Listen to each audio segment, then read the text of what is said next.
பேசி அறிந்தோம் ஒவ்வொரு நாளும். எத்தனை மனிதரை கண்டு மகிழ்ந்தோம் ஒவ்வொரு நாளும். எத்தனை நாட்டு தமிழரை இணைத்தோம் ஒவ்வொரு நாளும். எத்தனை அமைப்பின் நட்பினை கொண்டோம் ஒவ்வொரு நாளும். எத்தனை கேள்விகள் எத்தனை பதில்கள் ஒவ்வொரு நாளும். எத்தனை எத்தனை எத்தனை எத்தனை ஒவ்வொரு நாளும். கலந்துரையாடுவோம் கலந்துரையாடுவோம் கலந்துரையாடுவோம். எத்தனை செய்திகள் பேசி அறிந்தோம் ஒவ்வொரு நாளும். எத்தனை மனிதரை கண்டு மகிழ்ந்தோம் ஒவ்வொரு நாளும்.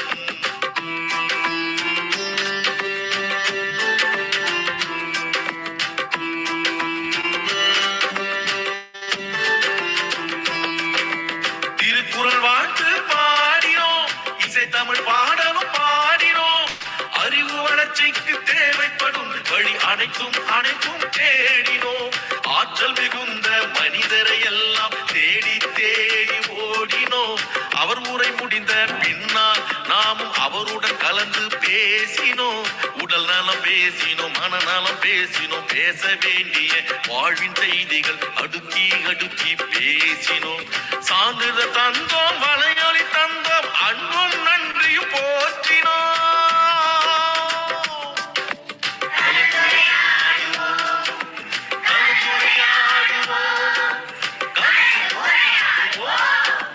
எத்தனை செய்திகள் பேசி அறிந்தோம் ஒவ்வொரு நாளும். எத்தனை மனிதரை கண்டு மகிழ்ந்தோம் ஒவ்வொரு நாளும்.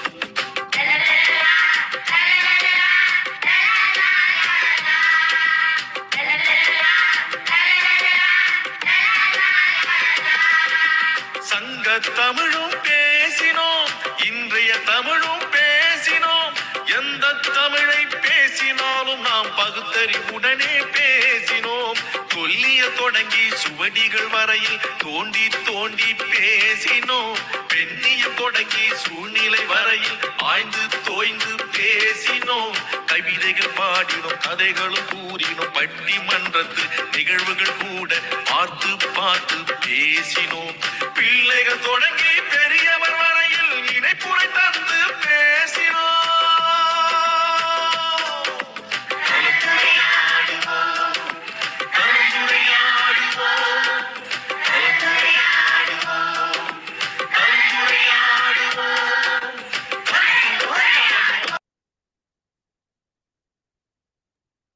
அனைவருக்கும் வணக்கம். கலந்தடுவம் பிரிவை தமிழ் நடத்தும் நூல் திறன் ஆய்வு காலம். இன்றைய நிகழ்வு எண் 2239, நாள் 12/8/2026, அறிவன் கிழமை. இன்றைய சிறப்பழைப்பாளர் கதிரவன் ஐயா அவர் கலந்தடுவம் பேரவையின் சார்பாக வருக வருக என வரவேற்கிறோம்.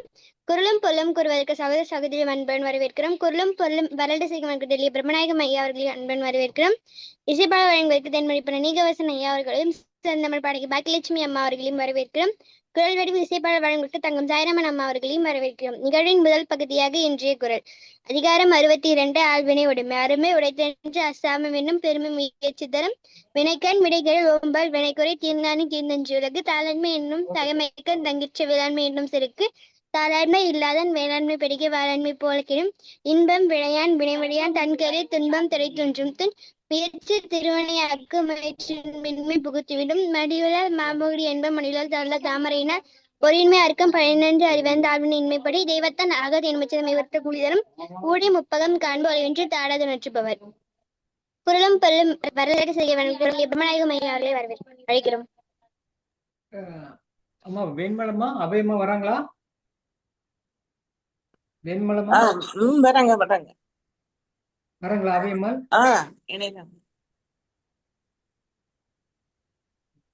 நீங்க அதுக்கு முன்னாடி நல்ல உரைநடை வேண்டுமா சொல்லிருங்கம்மா. அதுக்கப்புறம் சொல்லிருந்தேன்.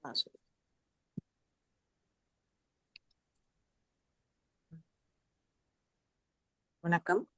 அடி என்னும் கருத்துடையது இது. அடித்து கொன்று அதன் கரியை விற்பதற்காக வாங்கும் மாட்டின் விலை என்பது அதன் கருத்து. பால் மாடாயின் அது ஈனும் கன்று, கறக்கும் பால் ஆகியவற்றுக்கு ஏற்பவும், காளையாயின் அதன் வயது, அதன் உழைப்பு ஆகியவற்றுக்கு ஏற்பவும் விலை வைப்பது வழக்கம். அங்கனமன்றி அடி மாட்டுக்கு மிக மிக குறைந்த விலையே தரப்படும். ஆதலால் மிக மிக குறைந்த விலை என்பதை அடிமாட்டு விலை என்னும் பழக்கம் ஏற்பட்டு விட்டது. அடியும் உதையும் பொதுவாக இவற்றை பொருள் வேறுபாடின்றி பலரும் ஆளினும் கை முதலியவற்றால் அழிப்பதே அடி என்றும், காலால் மிதித்தும் உதைத்தும் துவைப்பதை உதை என்றும் பகுத்துணரல் நன்றே என்றோ என்று புலவர் மானண்ணன் அவர்கள் விளக்குகிறார்கள். வாய்ப்பளித்தமைக்கு நன்றி, வணக்கம்.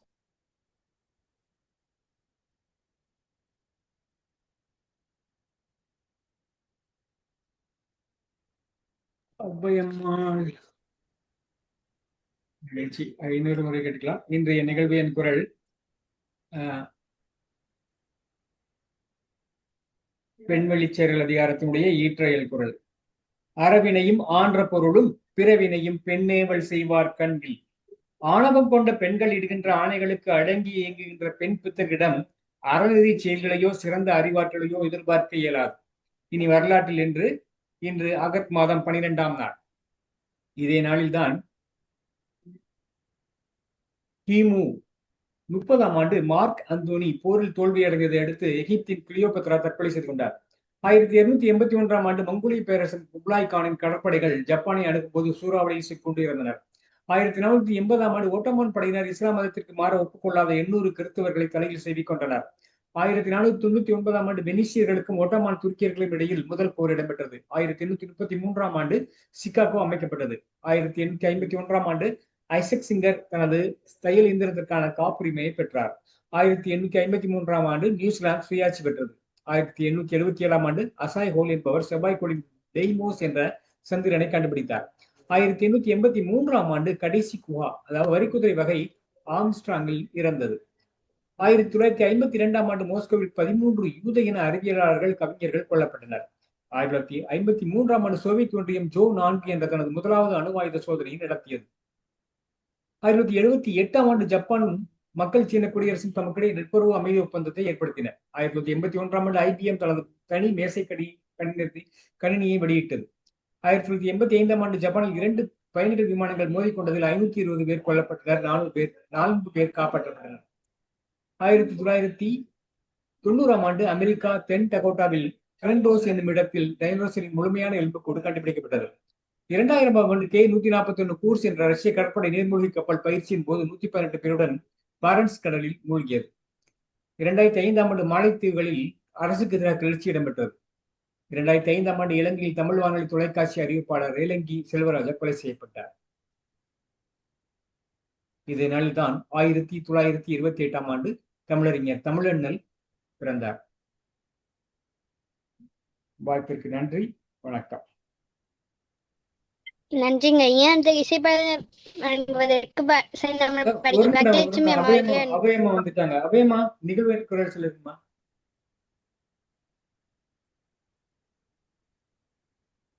தொள்ளாயிரத்தி குரல். இது பெண்வழிச்செறல் அதிகாரத்தின் ஈற்றயல் குரல். அறவினையும் ஆன்ற பொருளும் பிற வினையும் பெண்ணேவல் செய்வார் பெண்கில். அறவினையும் ஆன்ற பொருளும் பிற வினையும் பெண் ஏவல் செய்வார்கள் இல். அறச்செயலும் அதற்கு வேண்டிய பொருள் ஈட்டலும் அக இன்பச் செயல்களும் அக்குற்றேவலர் இல்லையாம். மனை மயக்கம் உடையான் எதற்காக தன்னையே இழக்கின்றானோ அதனையே அவன் அடையான் என்பதாம். காம இன்பம் ஒத்தாருவதாதலின் அஞ்சுபவன் ஒவ்வாதாதலின் இன்பத்தையும் அடைய மாட்டான் என்பதாம். பெண்ணேவல் கொள்வது போன்றதே பெண்ணேவல் செய்வதும் என்ற பெருமானே பெண் அஞ்சும் பேதை இன்பத்தையும் பெறமாட்டான் என உரைக்கத்தக்கார் என அறிக. இன்பம் ஒன்றுக்காகவே மனைக்கஞ்சுவானது அறம், பொருள், இன்பம் போன்ற யாவும் நிறைவேற மாட்டா.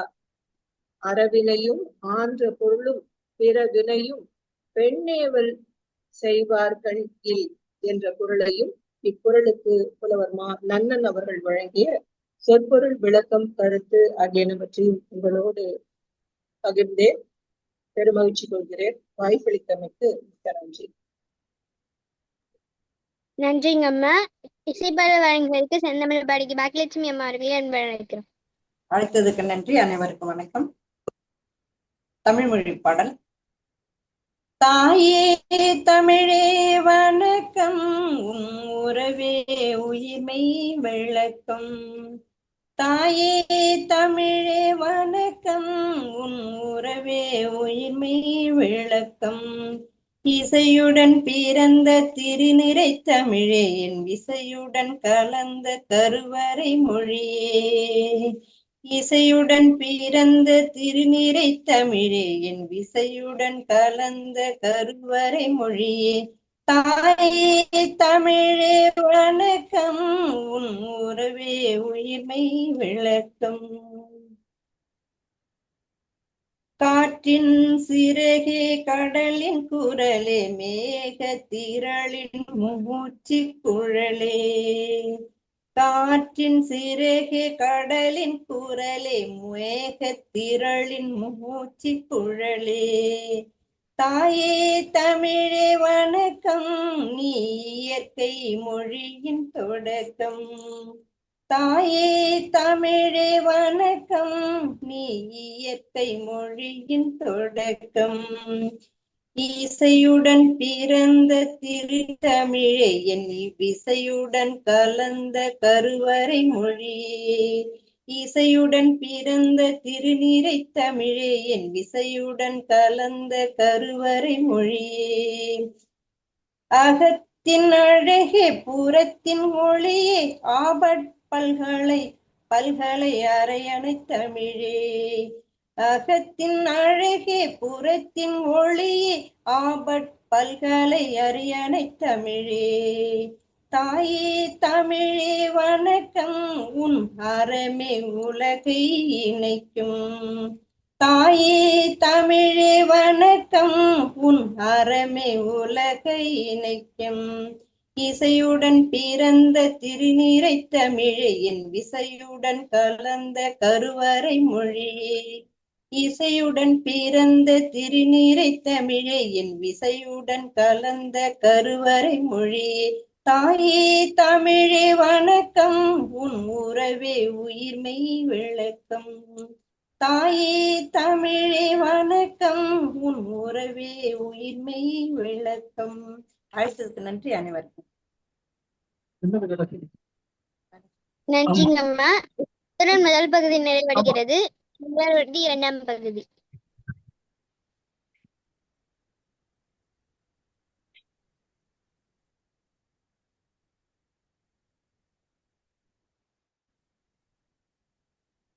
கலந்தேடுவோம் பேரவை தமிழர் நடத்தும் நூல் திறன் ஆய்வுக்களம். இன்றைய நிகழ்வு எண் 2239, 18/8/2026, அறிவன்கிழமை. திருவள்ளுவர் ஆண்டு 2057, கடகம் 27. இன்றைய சிறப்பழைப்பாளர் கதிரவன் ஐயா அவர்கள். அண்ணாமலை பல்கலைக்கழக பொறியியல் இயந்திரவியல் துறை. அண்ணாமலை பல்கலைக்கழக முன்னாள் மாணவர்கள் தொடங்கிய முதல் மொழி என்ற தமிழ் வளர்ச்சி அமைப்பின் நிறுவன உறுப்பினர். அவ்வமைப்பு மூலம் பணிகள். வள்ளுவர் குரல் குடும்பம் என்னும் அமைப்பில் உறுப்பினர். அதன் மூலம் பணிகள். தமிழ் ஆர்வம், அதன் காரணமாக வாசிப்பதும் அவ்வப்போது எழுதுவதும் முக்கிய கடமை. தினமணி உள்ளிட்ட நாளிதழ்களில் மற்றும் வார இதழ்களில் கடந்த 10 ஆண்டுகளாக எழுதி வருபவர். யாம் துஞ்சலுமே என்னும் கட்டுரை தொகுப்பு நூலை வெளியிட்டவர். ஐயா அவர்கள் இன்று பேச எடுத்துக்கொண்ட தலைப்பு வள்ளுவரும் ஷேக்ஸ்பியரும். ஐயா தங்கள் 6 மணி வரை உரையாற்றலாம். ஐயா ஆரம்பிக்கலாமா? மிக்க மகிழ்ச்சி. அவையிலே குழுமி இருக்கக்கூடிய ஆன்றோர்கள் அனைவருக்கும் எனது அன்பான பணிவான வணக்கத்தை தெரிவித்துக் கொள்கிறேன். இந்த தொடர் நிகழ்ச்சி 2239 என்கின்றார்கள். ஏறத்தாழ 7 ஆண்டுகள் இடைவிடாது ஒரு பணியை செய்து கொண்டிருப்பது என்பதற்கு பின்னால் உள்ள உழைப்பும் அர்ப்பணிப்பும் மலைக்க வைக்கிறது, வியக்க வைக்கிறது. இத்தகைய அவையிலே ஆன்றோர்கள் உழுமி இருக்கக்கூடிய இந்த அவையிலே எனக்கு வாய்ப்பளித்தமைக்காக இந்த அவையினருக்கும் அமைப்பாளர்களுக்கும் எனது நன்றியை தெரிவித்துக் கொள்கிறேன். வள்ளுவரும் ஷேக்ஸ்பியரும் ஓர் ஒப்பாய்வு என்ற ஒரு நூல், வள்ளுவரும் ஷேக்ஸ்பியரும் ஓர் ஒப்பாய்வு என்ற நூல் பேராசிரியர் கி நடராஜன் அவர்களால் எழுதப்பட்ட ஒரு நூல். இந்த நூலை வாங்கி வாசித்ததும் அது குறித்த கருத்துக்களை பகிர்ந்து கொள்ள வேண்டும் என்ற ஆர்வம் எனக்கு ஏற்பட்டது. ஏறத்தாழ அநேகமா 35 கட்டுரைகள் அடங்கி இருக்கக்கூடிய 35 கட்டுரைகள் இருக்கின்றன. சுமார் 250 பக்கங்கள் கொண்டது. நியூ செஞ்சுரி புக் ஹவுஸ் அந்த பதிப்பாளர்கள் இந்த நூலை வெளியிட்டிருக்கிறார்கள். 2 மாபெரும் ஆளுமைகள், வெவ்வேறு காலகட்டத்தை சேர்ந்தவர்கள், காலத்தை விஞ்சி நிற்கக்கூடிய படைப்புகளை படைத்தவர்கள். ஒருவர் சுமார் 2000 ஆண்டுகளுக்கு முன்னர் பிறந்தவர், படைப்பை தந்தவர். இன்னொருவர் சுமார் இன்றிலிருந்து ஏறத்தாழ 400 ஆண்டுகள் அல்லது 500 ஆண்டுகளுக்கு முன்னர் இருந்தவர். அவருடைய 37 என்கின்றார்கள், சிலர் 45 என்கின்றார்கள், எனக்கு சரியான தரவு இல்லை. நாடகங்களை எழுதியவர், அரசர்களால் போஷிக்கப்பட்ட ஒருவர், அரசர்களால் உற்சாகப்படுத்தப்பட்ட ஒருவர். ஆனால் திருவள்ளுவருக்கும் அவருக்கும் இருக்கக்கூடிய திருக்குறள், ஷேக்ஸ்பியருடைய படைப்புகள் என்று சொல்லும் பொழுதே திருவள்ளுவர் காலம், வள்ளுவரது காலம் ஆகியவற்றை நாம் நினைவு கூற வேண்டியிருக்கிறது. இந்த இருவரது படைப்புகள், இந்த இரு ஆளுமைகள், இவர்களுக்குடைய இருக்கக்கூடிய ஒற்றுமை வேற்றுமைகள் நம் மனக்கண் முன்னே வந்து செல்கின்றன. வள்ளுவர் வெண்பாவால் 1330 திருக்குறட்களை எழுதியவர், 3 பாலை உடைய திருக்குறள் எழுதியவர். ஆனால் அரசர்களால் அந்த நூல் ஏற்றுக்கொள்ளப்பட்டதா என்ற தரவு நம்மிடத்திலே இன்று இல்லை. மாறாக அவர் குறித்த தவறான தகவல்கள் பல, அவர் பிறப்பு முதற்கொண்டு அவர் சம்பந்தப்பட்ட பல வேடிக்கையான, விந்தையான, நம்புதற்கு அரிய பல கதைகள், கட்டுக்கதைகள் பின்னி பிணைக்கப்பட்டன. அது சங்க பாடலாக மதுரையிலே தமிழ்ச்சங்கத்திலே ஏற்றுக்கொள்ளப்பட்டது என்று சொல்வதற்கு அதற்கு கூட ஒரு கதையை சொல்லப்படுகிறது. இப்படி கட்டுக்கதைகள் மட்டுமே. அவர் பிறந்த ஊர் எது, அவர் எந்த தொழில் செய்தார், அவருக்கு குழந்தைகள் இருந்தனவா, திருமணமானதா, அவர் எந்த தொழில் செய்தார், அவருடைய பாடல் எந்த இடத்திலே அரங்கேற்றம் செய்யப்பட்டது, எத்தகைய இடர்பாடுகளை அவர் எதிர்கொண்டார் என்பதற்கான எந்த விதமான நம்புதற்குரிய தரவுகளும் நம்மிடத்திலே இல்லை. கட்டுக்கதைகள் மட்டுமே இன்றளவும் மிஞ்சி இருக்கின்றது. ஆனால் ஷேக்ஸ்பியரை பொறுத்த மட்டிலே அவர் எழுதிய நாடகங்கள் எந்தெந்த நாட்களில் எங்கெங்கு எந்தெந்த அரங்கங்களிலே நடத்தப்பட்டன என்பது முதற்கொண்டு, எந்த நாடகம் முதல் முறையாக எங்கு எழுதப்பட்டது, எந்த பின்புலத்திலே இருந்து கதைகளை, எந்த நாட்டுப்புற பாடல்களையோ அல்லது எந்த கதைகளை விரிவாக்கம் செய்தோ அல்லது மொழி மாற்றம் செய்தோ மாற்றூறு செய்து இந்த நாடகங்களை படைத்தார் என்பது குறித்த பல்வேறு தகவல்கள் ஷேக்ஸ்பியரை பற்றி இருக்கிறது. வள்ளுவரை பற்றி அப்படி எந்த விதமான தகவல்களும் இல்லை. ஆனாலும் கூட நாம் இந்த இருவரது படைப்புகளையும் நாம் ஒப்பீடு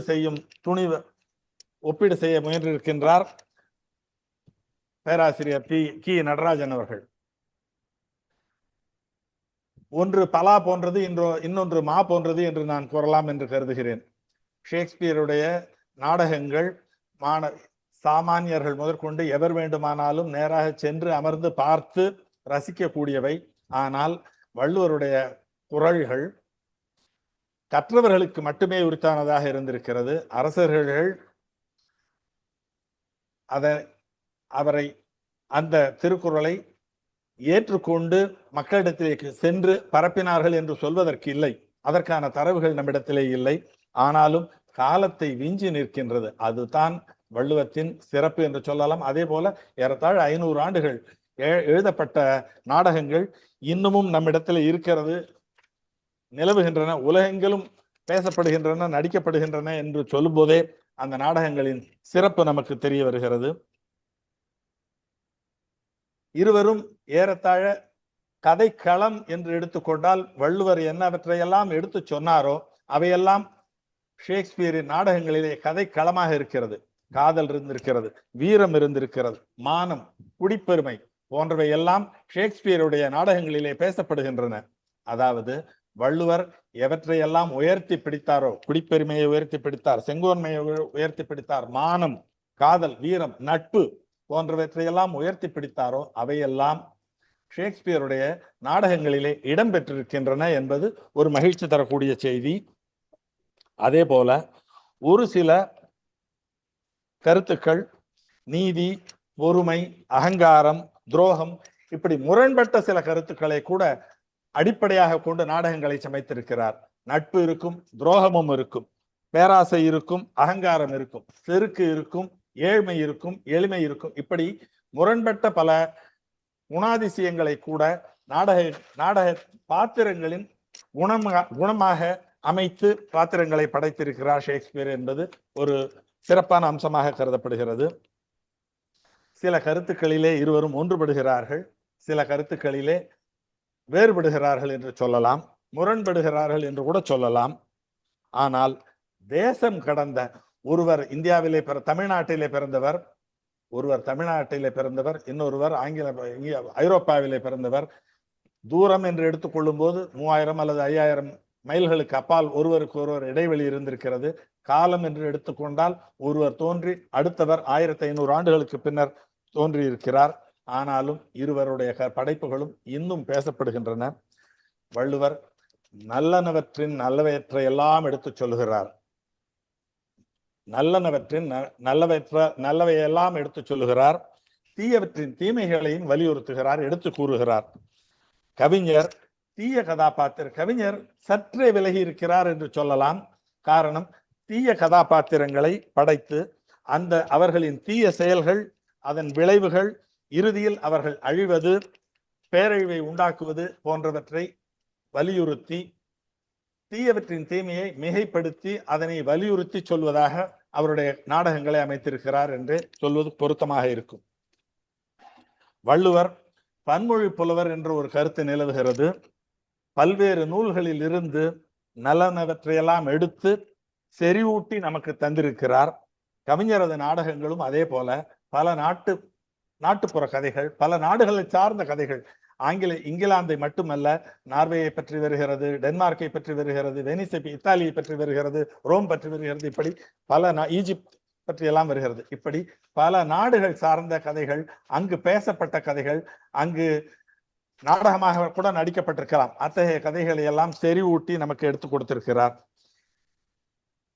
வள்ளுவர் ஒரு சீர்திருத்தவாதியாக இருந்திருக்கிறார், ஒரு கலக குரல் எழுப்பியவராக இருந்திருக்கிறார். அந்த காலத்திலே ஒரு சமுதாயம் எப்படி நிலவ வேண்டும், ஒரு அரசு எப்படி நிலவ வேண்டும், ஒரு தனி மனிதன் எப்படி இயங்க வேண்டும் என்று வலியுறுத்தி தனது குரல்களை படைத்திருக்கிறார். அந்த விதத்திலே ஒரு தனி முத்திரையை பதித்திருக்கிறார் என்றெல்லாம். ஆனால் கவிஞர் சில பல சமரசங்களை செய்து கொண்டிருக்கிறார் என்றே சொல்லலாம். நாடகங்களுக்காக அவை செய்து கொண்டிருக்கிறார் என்று நாம் அனுமானிக்க முடியும். நாட்டுப்பற்று, மதப்பற்று, இனப்பற்று, மீண்டும் சொல்லுகிறேன், நாட்டுப்பற்று, மதப்பற்று, இனப்பற்று ஆகியவை ஷேக்ஸ்பியரது கவிஞர் என்றே சொல்லுகிறேன் நான். கவிஞரது நாடகங்களிலே விஞ்சி நிற்கக்கூடியதை நாம் பார்க்க முடியும். ஆனால் எந்த நாட்டை சேர்ந்தவர், எந்த மொழியை சேர்ந்தவர், எந்த இனம் சார்ந்தவர் என்று எந்த இடத்திலும் குறிப்பிடாத ஒரே காரணத்தினால் உலகெங்கும் அவர் பேசப்படுகிறார் என்று வள்ளுவர் பேசப்படுகிறார். இது ஒரு குறிப்பிடத்தக்க ஒரு வேறுபாடு என்று சொல்லலாம். வள்ளுவருக்கும் ஷேக்ஸ்பியருக்கும் இருக்கக்கூடிய ஒரு குறிப்பிடத்தக்க வேறுபாடு என்று சொல்லலாம்.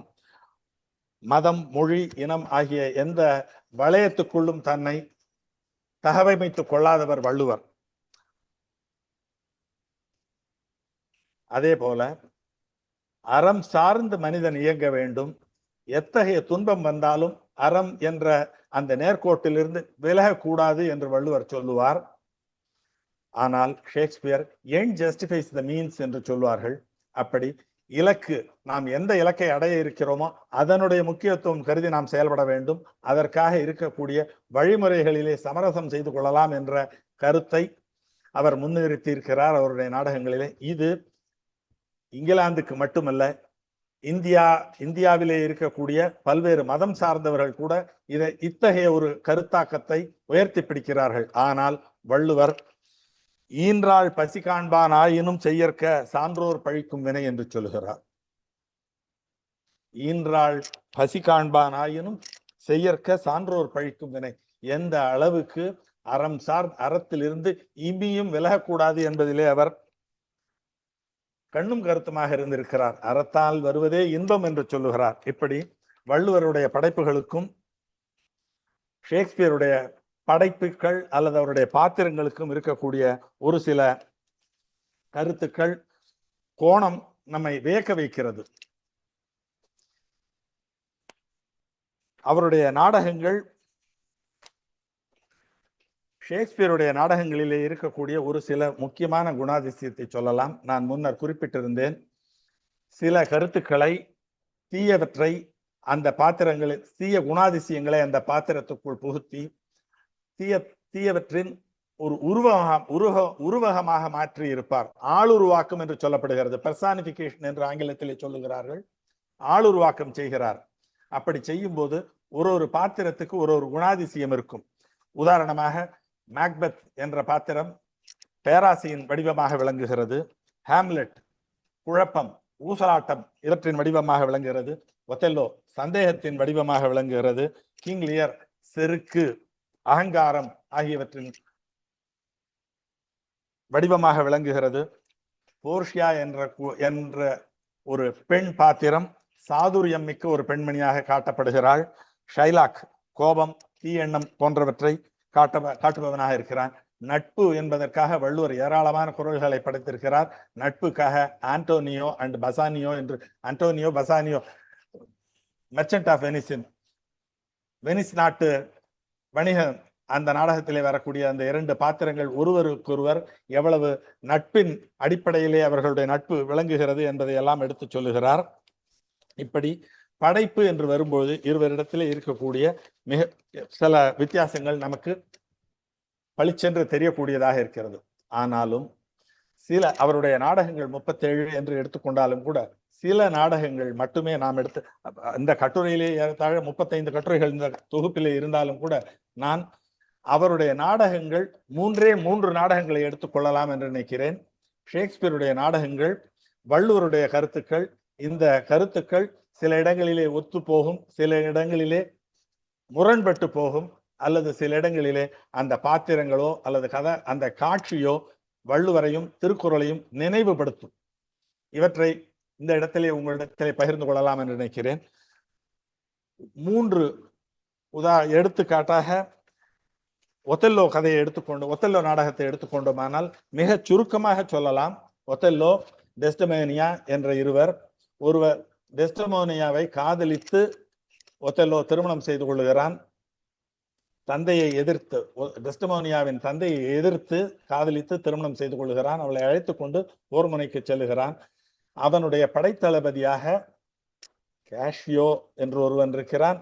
இயாகோ என்று 2 பேர் இருக்கிறார்கள். கேஷியோ, இயாகோ 2 பேர் இருக்கிறார்கள். இப்பொழுது இயாகோவை புறந்தள்ளிவிட்டு கேஷியோவுக்கு பதவி தருகிறான். இயாகோ கோபம் கொள்ளுகிறான். கோபம் கொண்டு கணவன் மனைவிக்குள்ளே சந்தேக விதையை விதைக்கிறான். ஒத்தெல்லோவின் மனதிலே சந்தேக விதையை விதைக்கிறான். அவனது மனைவி டெஸ்டமோனியாவை பற்றி தரக்குறைவான எண்ணங்களை ஏற்படுத்துமாறு சந்தேகத்துக்கான இடம் தரும் வகையிலே நிகழ்ச்சிகளை சித்தரிக்கிறான், உருவாக்குகிறான். அதன் மூலம் டெஸ்டிமோனியாவின் மீது, அதாவது தான் கட்டிய மனைவி மீதே சந்தேகம் கொள்ளக்கூடிய ஒரு பாத்திரமாக ஒத்தெல்லோ வருகிறது. இந்த பாத்திரம் பின்னர் அந்த சந்தேகத்தின் விளைவு காரணமாக மனைவியை வெட்டி கொல்லுகிறான். அது மட்டுமல்ல, பின்னர் உண்மையை உணர்ந்து தற்கொலை செய்து கொண்டு மரணிக்கிறான் என்ற ஒரு கதையாக இருக்கிறது. சுருக்கமாக சொல்வதாக என்றால் இப்படி சொல்லலாம். அடிப்படையிலே இருக்கக்கூடியது ஒத்தெல்லோ தனது மனைவியின் மீது இருக்கக்கூடிய அன்பு சந்தேகமாக மாறுவது எப்படி என்று. அதை போல அவன் கூடவே இருந்து அவனுக்கு குழிபறித்த அந்த படைத்தளபதியாக இருந்த இயாகோ பாத்திரங்களிலேயே மிக மிக குரூரமான ஒரு பாத்திரம் என்று சொல்லலாம் இயாகோ பாத்திரம். வில்லத்தனம், எனக்கு 2 பாத்திரங்கள் நினைவுக்கு வரும். ஒன்று, வாழ்நிலை கண்டான் ஜனநாத கச்சிராயன் என்று ஒரு பாத்திரம், அரு ராமநாதன் எழுதிய ஒரு நாடக வீரபாண்டியன் மனைவி என்ற கதையிலே வரக்கூடிய அந்த ஒரு பாத்திரம் மிக அருமையான பாத்திரம். ஒரு வில்லத்தனம் செய்பவன் இவ்வளவு மோசமாக இவ்வளவு வில்லத்தனம் செய்ய முடியுமா என்ற ஒரு நினைவு தோன்றக்கூடிய அளவிலே வில்லத்தனம் செய்யக்கூடியவனாக வாழ்நிலை கண்டான் ஜனநாத கச்சிராயன் வருவான். அதே போல மனோன்மணியத்திலே குடிலன் பாத்திரம் வரும். நம்ப வைத்து கழுத்தறுக்கக்கூடிய ஒரு பாத்திரமாக வரும். இன்றைக்கு கூட சில அரசியல்வாதிகள் தனக்கு பிடிக்காதவர்களை குடிலன் என்று கேலி செய்யக்கூடிய ஒரு பழக்கம் குடிலன் என்ற பாத்திரத்தின் பெயராலேயே இருக்கிறது என்று சொல்லலாம். ஆனால் அவர்களை எல்லாம் விஞ்சக்கூடிய அளவுக்கான ஒரு பாத்திரம் இயாகோ பாத்திரம். அவனை நம்புகிறான் ஒத்தெல்லோ, ஆனால் அவன் தனது மனைவியின் மீதே சந்தேகப்படும்படியாக செய்கிறான். நினைவுக்கு வரக்கூடிய திருக்குறள், பழுதெண்ணும் மந்திரியின் பக்கத்துள் தெவ்வோர் 70 கோடி உறும். பழுதெண்ணும் மந்திரியின் பக்கத்துள் தெவ்வோர் 70 கோடி உறும். போர்க்களத்திலே வெற்றி உறுகிறான் ஒத்தெல்லோ. ஏராளமான பகைவர்கள், ஏராளமான கப்பல்களை எல்லாம் உடைத்து நொறுக்குகிறான், வெற்றியுறுகிறான். ஆனால் பழுதெண்ணும் மந்திரி பக்கத்திலே இருக்கிறான். அவன் வாழ்வையே சீரழிக்கிறான். வள்ளுவருடைய இயாகோ பாத்திரத்தை நினைக்கும் போதே எனக்கு முதலிலே தோன்றிய குறள் பழுதெண்ணும் மந்திரியில் பக்கத்துள் தெவ்வேர் 70 கோடி உறும் என்று சொல்லலாம். அதை போலவே இன்னொரு குறளையும் அதே இடத்திலே நாம் பொருத்தி பார்க்க முடியும். தேரான்கண் தெளிவும் தெளிந்தான்கண் ஐயுருவும் தீரா இடும்பை தரும். இந்த குறளும் நம்ம நினைவுக்கு வருகிறது. இப்படி ஒத்தெல்லோ குறளை ஒத்தெல்லோ நாடகத்தை எடுத்துக்கொண்டால் சட்டென்று நம் நினைவுக்கு வரக்கூடிய ஒரு சில குறள்களை நான் உங்களிடத்தில் பகிர்ந்து கொண்டேன். அடுத்ததாக கிங் லியர், மன்னன். இந்த இடத்துல ஒரு சுவாரஸ்யமான தகவலை சொல்லலாம் என்று நினைக்கிறேன்.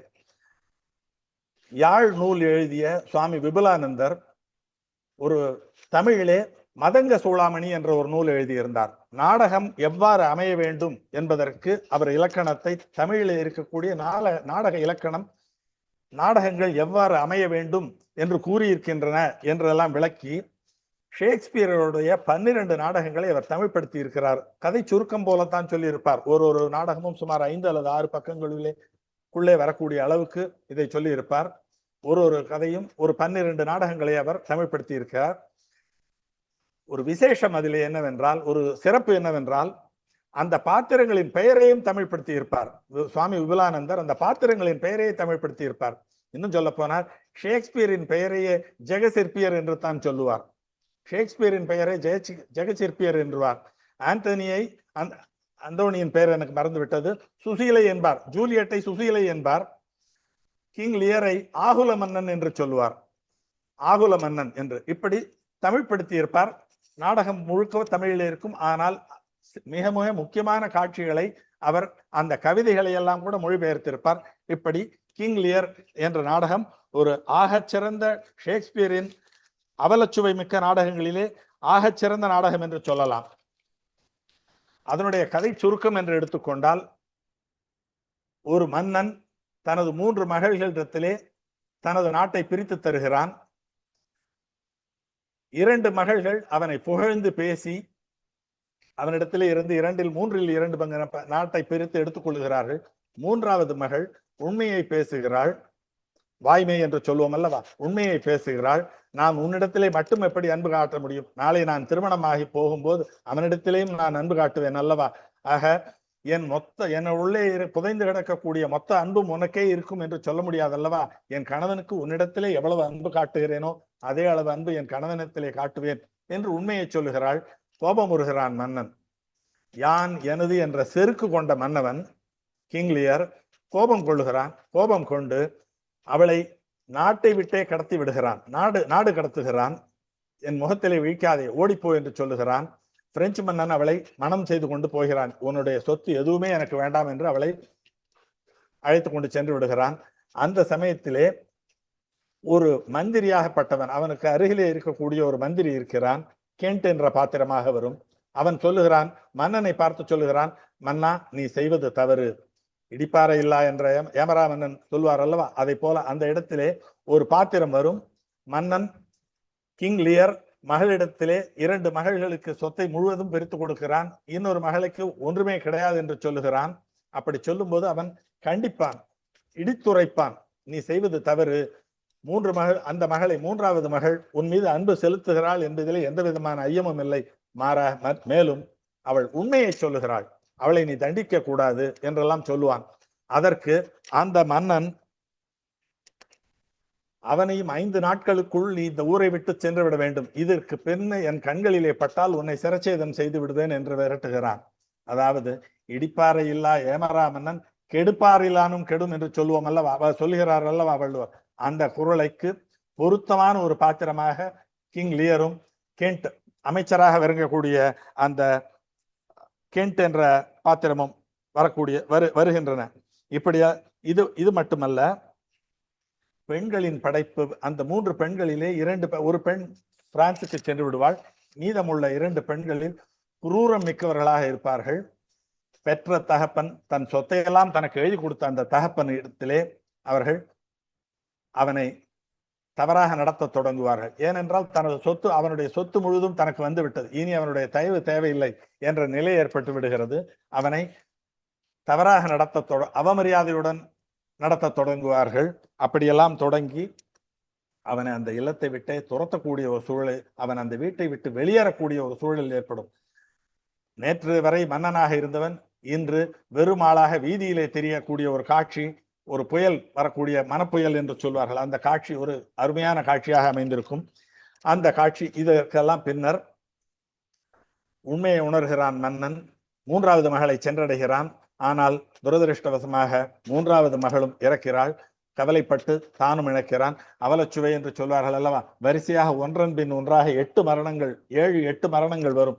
3 பெண்களும் அதிலே வரக்கூடிய முக்கிய பாத்திரங்கள் என்று சொல்லக்கூடிய 3 மகள்கள், மன்னன் ஆகிய 4 பேரும் இறந்து விடுவார்கள். அவனுக்கு உதவி செய்த ஒரு மந்திரி, இன்னொரு டியூக் ஒருவன் வருவான். அந்த பாத்திரத்தின் கண்கள் பிடுங்கப்படும். இப்படி ஒன்றன் பின் ஒன்றாக பாத்திரங்கள் அவலச்சுவையை பிழிந்தெடுத்து கொடுப்பார் என்று சொல்லலாம். ஆனால் இந்த நாடகத்தை படிக்கும் பொழுதும் வள்ளுவர் நாம் கண்முன்னே வந்து போய்கொண்டே இருப்பார். காட்சிக்கு காட்சி அல்லது ஆக்ட் என்று சொல்வார்கள் அல்லவா, அங்கத்துக்கு அங்கம் அல்லது காட்சிக்கு காட்சி அவர் வந்து போய்கொண்டே இருப்பார் என்று சொல்லலாம். ஆராயாது முடிவெடுக்கும் மன்னவனாக விளங்குகிறான் கிங் லியர். எது மெய், எது பொய், எது உண்மை, எது பொய்யானது, எது தீமை என்று தெரியாத இருப்பான். பிள்ளைகளின் செய்நின்றி அறிதல் என்பது கிஞ்சித்தும் இல்லாத பெண்களை படைத்திருப்பார் ஷேக்ஸ்பியர். பெற்ற தந்தை தன்னிடத்திலே மொத்த சொத்தையும் கொடுத்திருக்கிறார் 2 பேருக்கும். ஆனால் அவர்கள் அந்த நன்றி மறந்து அவனை வீதியிலே உலவ விடுவார்கள். செருக்கு அகங்காரம் என்பதன் உச்சத்திலே இருந்த மன்னன் இன்று நடுத்தெருவுக்கு வந்து சேருகிறான். அவன் கோபத்தின் காரணமாக அவன் இருந்ததையெல்லாம் இழக்கிறான் என்று சொல்லலாம். பெற்ற மகளை இழக்கிறான், அன்பு செலுத்திய மகளை இழக்கிறான். சினமென்னும் சேர்ந்தாரை கொல்லி இனமென்னும் ஏம புனையை சுடும் என்ற திருக்குறள் அங்கே நினைவு வருகிறது. சினமென்னும் சேர்ந்தாரை கொல்லி இனமென்னும் ஏம புனையை சுடும் என்ற குறள். அதே போல பிறர்க்கின்னா முற்பகல் செய்யின் தமக்கின்னா பிற்பகல் தாமே விளையும் என்று சொல்லலாம். ஒரு மகளை துரத்தி விடுகிறான், கென்ட் என்ற மந்திரியை துரத்தி விடுகிறான். சிரச்சேதம் செய்து விடுவேன் என்று மிரட்டுகிறான், துரத்தி விடுகிறான். அப்படியெல்லாம் செய்தவன் அடுத்த 2 மாதங்களுக்குள் வீதிக்கு வருகிறான். வீதியிலே அவன் கூட ஒரு ஜெஸ்டர் என்று, ஒரு ஃபூல் என்று ஒரு பாத்திரம் வரும். அந்த பாத்திரத்தோடு அவன் உலாவி வருவான். 2 பேர் அவனுக்கு ரெட்டினியூ என்று சொல்வார்கள். 200 பேர் வைத்திருந்த அவனுடைய பின்னால் எப்பொழுதும் பரிவாரம், மன்னனின் பின்னே சுமார் 200 பேர்கள் இருந்த அந்த பரிவாரம் இப்பொழுது ஒரே ஒரு ஒற்றை முட்டாள் என்று சொல்லக்கூடிய அந்த ஃபூல் என்ற அந்த ஒரு பாத்திரத்தை மட்டுமே கூட வைத்திருப்பார். அந்த 2 பேர் மட்டுமே உலாவி வருவதாக காட்டுவார். இப்படி பிறர்க்கின்னா முற்பகல் செய்யின் பிறர்க்கின்னா தமக்கின்னா பிற்பகல் தாமே விளையும் என்ற குறளை நினைவுபடுத்தக்கூடியதாக இந்த ஒரு பாத்திரம் அமைகிறது. அது தவிர மிக மிக முக்கியமாக சொல்ல வேண்டும் என்றால் முதல் அங்கம் முதல் காட்சியிலே சொத்தை பிரித்து கொடுக்கிறார். முதல் 2 மகள்கள் அவனை வானலாவா புகழ்கிறார்கள். 3வது மகள் பூமியிலே நின்று பேசுவாள். முதல் 2 மகள்கள் வானலாவ புகழ்வாள். ஆனால் மன்னன் அவர்களை கணிக்கத் தவறுகிறான். எப்பொருள் யார் யார் வாய் கேட்பினும் அப்பொருள் மெய்ப்பொருள் காண்பதறிவு என்று சொல்லுகிறார் அல்லவா வள்ளுவர். அந்த குறளுக்கு நேர் எதிராக ஒரு பாத்திரம் படைக்கப்பட்டிருக்கிறது என்றால் அது கிங் லியர் என்று தான் சொல்ல வேண்டும். அப்படிப்பட்ட பாத்திரம் யார் மெய் பேசுகிறார்கள் யார் பொய் பேசுகிறார்கள் என்று அறிந்து கொள்ள முடியாத ஒரு மன்னனாக இருக்கின்ற அந்த காரணத்தினால் அவன் எப்பொருள் யார் யார் கேட்பனும் அப்பொருள் மெய்ப்பொருள் காண்பது அறிவு என்ற குறளின் சாராம்சத்தை தெரியாத ஒரு அமைச்சனாக இருந்த காரணத்தினால் அவன் சொல்லனா துயருகிறான் என்று கதையை முடிக்கிறார். ஷேக்ஸ்பியர் நாடகங்கள் இதை போன்ற குறள்களை இடைவிடாது நினைவுபடுத்தக்கூடியதாக இருக்கிறது. இன்னொரு நாடகத்தையும் நான் சொல்லலாம் என்று நினைக்கிறேன். மெர்ச்சன்ட் ஆஃப் வெனிஸ், வெனிஸ் நகரத்து வணிகன் என்ற ஒரு அருமையான மிகச்சிறந்த நாடகம். இங்கே நம்மிடையே நீதியரசர் அவர்கள் இருக்கிறார்கள். அதிலேயும் வழக்காடு மன்றம் வருகிறது. சென்ற முறை பேசும்போது சிலப்பதிகாரத்திலே வழக்காடு மன்றத்தை கொண்டு வந்திருந்தேன். இப்பொழுது ஷேக்ஸ்பியருடைய வழக்காடு மன்றமும் இங்கே இருக்கிறது. நீதியரசரும் இருக்கிறார்கள். நல்ல தீர்ப்பு தருவார்கள் என்ற நம்பிக்கையோடு சொல்லுகிறேன். இந்த இடத்திலே ஒரு கதை இருக்கிறது. அந்த கதையை மிகச் சுருக்கமாக சொல்லுகிறேன். சற்று நீளமான கதை, ஆனால் மிகச் சுருக்கமாக சொல்லலாம். நண்பர்கள் இருவர், ஆண்டோனியோ பசானியோ என்று 2 நண்பர்கள் இருக்கிறார்கள். ஒருவன் நண்பனுக்காக எத்தகைய உதவியும் செய்ய தயாராக இருக்கக்கூடிய ஒரு நண்பனாக இருக்கிறான் ஆண்டோனியோ. பசானியோ போர்ஷா என்ற பெண்ணை காதலிக்கிறான். அந்த பெண்ணை திருமணம் செய்து கொள்வதற்காக 3000 டுகாட் என்று பணம் கேட்கிறான். இவனுடைய கப்பல்கள் அனைத்தும் கடலிலே இருக்கின்றன. அன்டோனியோவின் கப்பல்கள் அனைத்தும் கடலிலே இருக்கின்றது. கையில் இருந்து பொருள் தர முடியாத ஒரு சூழல் இருக்கிறது. அதனால் அவன் ஷைலாக் என்ற ஒரு யூதனிடத்திலே சென்று கடன் கேட்கிறான். பசோனியோ கடன் கேட்கும் போது ஜவாப்தாரி என்று சொல்வார்கள். அதற்கு பிணை தருவதற்காக அன்டோனியோ வருகிறான்.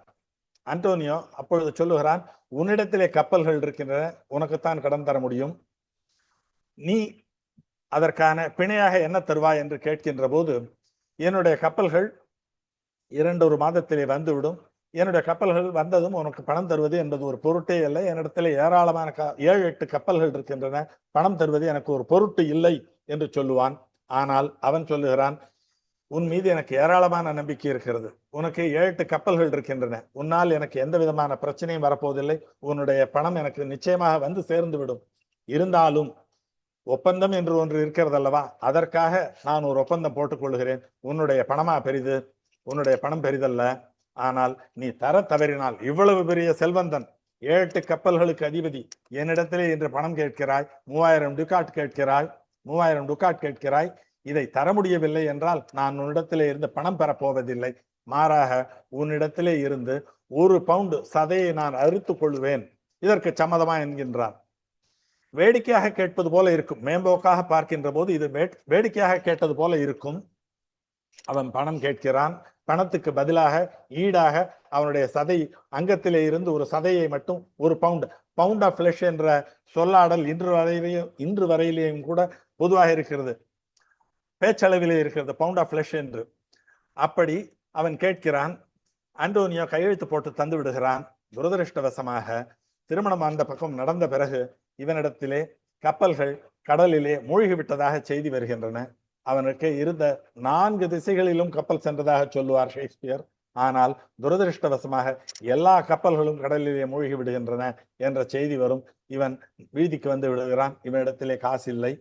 திருமணம் அங்கே முடிந்து விடுகிறது. பசானியோவை போர்ஷா திருமணம் செய்து கொள்கிறாள். இப்பொழுது இவன் ஷைலாக் அந்த தனக்கு பெற வேண்டிய பணத்துக்கு ஈடான பொருளை அவன் வாங்கிக் கொள்ள வேண்டும்.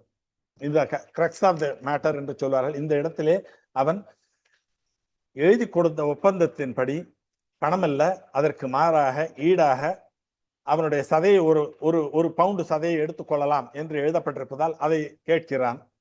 இப்பொழுது வேறு வழி இல்லை, சட்டம் அதைத்தான் சொல்லுகிறது. அந்த இடத்துல கொடுப்பதற்கு அன்டோனியோ தயாராக இருக்கிறான். பசானியோ போர்ஷாவை திருமணம் செய்து கொள்கிறான். போர்ஷியாவின் சொத்து முழுவதும் அவனுக்கு வந்து சேருகிறது. போர்ஷியா மிகப்பெரிய செல்வந்தனின் மகள். அவளுடைய சொத்து முழுவதும் வருகிறது.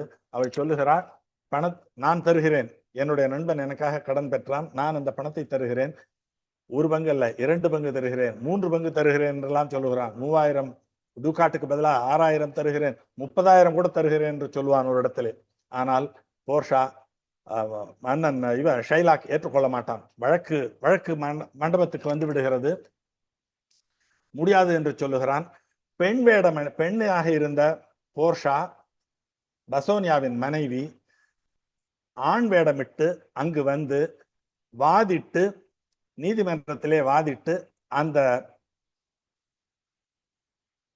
வழக்கினை அந்தோனியாவுக்கு சாதகமாக முடித்து வைக்கிறார் என்பதுதான் கதை. இங்கு நிறைவாக பார்க்கின்ற போது ஷைலாக்குக்கு பணமும் வராது, இவனுடைய சதையும் கிடைக்காது.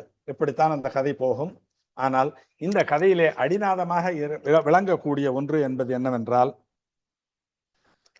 அந்தோனியோ பாசானியோ என்ற அந்த 2 பாத்திரங்களுக்கு இடையே இருக்கக்கூடிய உயரிய நட்பு, உயிரை பணயம் வைக்கக்கூடிய அளவுக்கு தன்னுடைய சதையை கேட்டாலும் தருகிறேன் என்னுடைய நண்பனுக்காக, பணம் பெறுவதற்காக என்று பணயம் வைக்கக்கூடிய அளவிலே ஒரு பாத்திரமாக அந்தோனியோ பாத்திரம் வரும். அதை போல ஷைலாக் என்ற பாத்திரம் ஒரு கொடூரமான பாத்திரமாக சித்தரிக்கப்படும். இந்த இடத்திலே சான்றோர்களே ஒரு முக்கியமான கருத்தை கவனிக்க வேண்டும். இந்த இடத்திலே அவன் ஒரு யூதனாக விளங்குகிறான். ஷைலாக் என்பவன் ஒரு யூதன், ஏனையோர் அனைவரும் அங்கே கிறித்துவர்களாக இருக்கிறார்கள். அந்த காலத்து பின்புலத்தையும் அந்த காலத்திலே யூதர்களுக்கு இழைக்கப்பட்ட கொடுமைகளையும் அவமானங்களையும் ஷேக்ஸ்பியர் அங்கே நினைவுபடுத்துவார். ஒரு அருமையான, அந்த காலத்திலே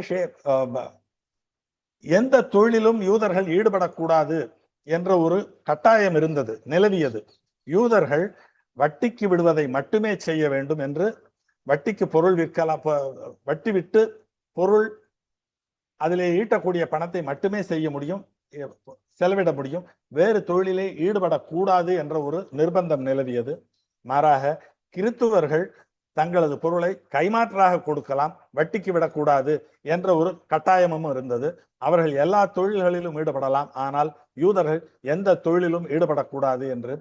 அவுட்காஸ்ட் என்று சொல்வார்கள் அல்லவா, அஸ்ட்ரசைஸ்டு, அப்படி ஊருக்கு ஒதுக்குப்புறமாக ஒதுக்கி வைக்கப்பட்டவர்களாக யூதர்கள் இருந்தார்கள். ஷேக்ஸ்பியர் மட்டுமல்ல, சர் வால்டர் ஸ்காட் கதைகளிலேயும் கூட யூதர்களை எவ்வளவு இழிவுபடுத்தி அந்த காலத்திலே நடத்தி இருக்கிறார்கள் என்ற காட்சிகளெல்லாம் நமக்கு ஆச்சரியமாக இருக்கும். இன்றைக்கு இந்தியாவிலே பல பழங்குடி மக்களும் தாழ்த்தப்பட்டவர்களும் எப்படியெல்லாம் கொடுமைக்கு உட்களாக்கப்படுகிறார்களோ, அத்தகைய கொடுமைக்கு 2000 ஆண்டுகளுக்கு முன்னர் அல்லது 500 ஆண்டுகளுக்கு முன்னர், 1000 ஆண்டுகளுக்கு முன்னர் வரையிலும் யூதர்கள் ஐரோப்பாவிலே நடத்தப்பட்டிருக்கிறார்கள், இழிவுபடுத்தப்பட்டிருக்கிறார்கள், அவமானப்படுத்தப்பட்டிருக்கிறார்கள், நாடற்றவர்களாக திரிந்திருக்கிறார்கள். அவர்களுடைய இன்றைய நிலையை நாம் பேசுவதற்காக நான் இது சொல்லவில்லை. அந்த காலத்திலே யூதர்கள் இப்படிப்பட்ட சூழலிலே இருந்திருக்கிறார்கள். ஷைலாக் அப்படிப்பட்ட பாதிக்கப்பட்ட ஒருவனாக இருந்திருக்கிறான். எனவே தான் அவன் பழிதீர்க்கும் வஞ்சம் கொண்டவனாக விளங்கி இருக்கிறான். தனக்கு ஒரு வாய்ப்பு கிடைக்கிறது, அந்த வாய்ப்பை கிறித்துவர்களிடத்திலே அந்த வாய்ப்பை பயன்படுத்தி கிறித்துவ இனத்தின் மீது ஒரு பழிவாங்கல் உணர்ச்சியோடு அவன் நடந்து கொள்வதாக சித்தரிக்கப்படுகிறது. அப்படிப்பட்ட ஒரு பாத்திரம் ஷைலாக் என்ற ஒரு கொடூரமான ஒரு பாத்திரம். அவனுடைய இன்னொரு பக்கத்தையும் லேசாக தொட்டி காட்டியிருப்பார் வள்ளுவர், ஷேக்ஸ்பியர். மூன்றாவதாக ஒரு பெண் பாத்திரம் ஆண் வேடம் அணிந்து வருவதாக சொன்னேன் அல்லவா, போர்ஷா என்ற பாத்திரம் அற்புதமான பாத்திரமாக வரும். ஆண் வேடம் அணிந்து வந்து அந்த பாத்திரம் வழக்காடி அவனுக்கு தீர்ப்பு வாங்கி தரும், நல்ல தீர்ப்பு வாங்கி தருவதாக இருக்கும். இந்த நீதிமன்ற காட்சியை, இந்த பாத்திரங்கள் வள்ளுவத்தோடு அல்லது திருக்குறளோடு எவ்வாறு பொருந்தி போகும் அல்லது எந்த குறள்களை நினைவுபடுத்தும் என்பதை மட்டுமே நான் உங்களிடத்தில் சொல்லலாம் என்று நினைக்கிறேன். ஆண்டோனியோ பாத்திரம் நான் சொன்னது போல நட்பு, உடுக்கை இழந்தவன் கைபோல ஆங்கே இடுக்கண் களைவதாம் நட்பு என்று சொல்லுவோம் அல்லவா, அந்த திருக்குறளை நினைவுபடுத்தக்கூடிய ஒரு பாத்திரமாக ஆண்டோனியோ பாத்திரம் வரும். உடுக்கை இழந்தவன் கை போல ஆங்கே இடுக்கண் களைவதாம் நட்பு என்ற பாத்திரத்தை குறளை நினைவுபடுத்தக்கூடிய பாத்திரம். தனது உடலிலே இருந்து ஒரு பகுதி நிலம், ஒரு பகுதியை எடுத்துக்கொள்வதானாலும் கூட அதை செய்வதற்கு தயாராக இருக்கிறான். அத்தகைய ஒப்பந்தத்திலே கையெழுத்திட தயாராக இருப்பான். நயத்தக்க நாகரிகம் வேண்டுபவர், பயத்தக்க நஞ்சுண்டமைவர் என்று சொல்லக்கூடிய திருக்குறள் கூட எனக்கு நினைவுக்கு வருகிறது. பயத்தக்க நஞ்சுண்டமைவர், நயத்தக்க நாகரிகம் வேண்டுபவர் என்ற 2 அருமையான திருக்குறள்களை நினைவுபடுத்தக்கூடிய நட்புக்கு உதாரணமாக இந்த 2 பாத்திரங்கள் அமையும். ஷைலாக் பாத்திரம் மிக அருமையான பாத்திரம் என்று நான் சொன்னேன். காரணம், அவன் வில்லனாக இருக்கலாம், ஆனால் அவன் பேசிய அந்த ஒரு பேச்சு என்பது மிக அருமையான ஒரு பேச்சாக அமையும். Has a Jew not eyes என்று ஆரம்பிப்பான். யூதருக்கு கண்கள் இல்லையா, கரங்கள் இல்லையா, கைகால்கள் இல்லையா, அங்கங்கள் இல்லையா? யூதனுக்கும் ரத்தம் தானே, குருதி தானே பாய்கிறது. யூதனை குத்தினால் குருதிதானே கொப்பளிக்கும். அவனை கிச்சு கிச்சு மூட்டினால் அவனும் நகைக்கத்தானே செய்வான். அவனுக்கு நோய் வராதா? அவனுக்கு பசி இருக்காதா? அவனுக்கு நஞ்சு உண்டால் உங்களைப் போல அவனும் தானே மரணிப்பான். அவனுக்கு நோய் வந்தால் உங்களைப் போல அவனும் தானே மருத்துவனை நாடி செல்வான் என்றெல்லாம் சொல்லுவான். இப்படிப்பட்ட எங்களை மனிதர்களாகவே ஏற்றுக்கொள்ள மறுக்கிறீர்கள். எனவேதான் நான் அவனுடைய அங்கத்திலே இருந்து 1 பவுண்டு சதையை கேட்கிறேன் என்று அவன் சொல்வான். அதற்கான காரணத்தை அவன் சொல்லுவான். ஷைலாக் ஏன் இவ்வளவு கொடூரமானவன் என்று சொல்லும் பொழுது அவன் சொல்லுகிறான், நாங்கள் இப்படியெல்லாம் வஞ்சிக்கப்பட்டிருக்கிறோம், எங்களுக்கு கண்கள் இல்லையா? ஏன் எங்களை மட்டும் 2ஆந்தர குடிமக்களாக எங்களை நடத்துகிறீர்கள்? எங்களை எந்த தொழிலும் இதற்கு பிட்வீன் த லைன்ஸ் என்று சொல்வார்கள் அல்லவா, வரிகளுக்கு இடையிலேயே குறிப்பிடப்பட்டிருக்கின்ற வரிகள் என்று சொல்லலாம். ஷைலாக் இதை நேரடியாக சொல்லாமல் இருக்கலாம். ஆனால் யூதர்கள் அந்த காலத்திலே எத்தகைய அவமானத்துக்கு உட்படுத்தப்பட்டார்கள், இழிவுபடுத்தப்பட்டார்கள், துன்பத்துக்கு ஆளாக்கப்பட்டார்கள் என்பவற்றையெல்லாம் எண்ணி பார்க்க வைக்கக்கூடிய அந்த ஒரு உரையாடலாக ஒரு வசனங்கள், இவருடைய ஷைலாக்குடைய வசனங்கள் இருக்கும். அந்த வகையிலே ஒரு மிக அருமையான பாத்திர படைப்பாக ஷைலாக்குடைய பாத்திரம் இருக்கும்.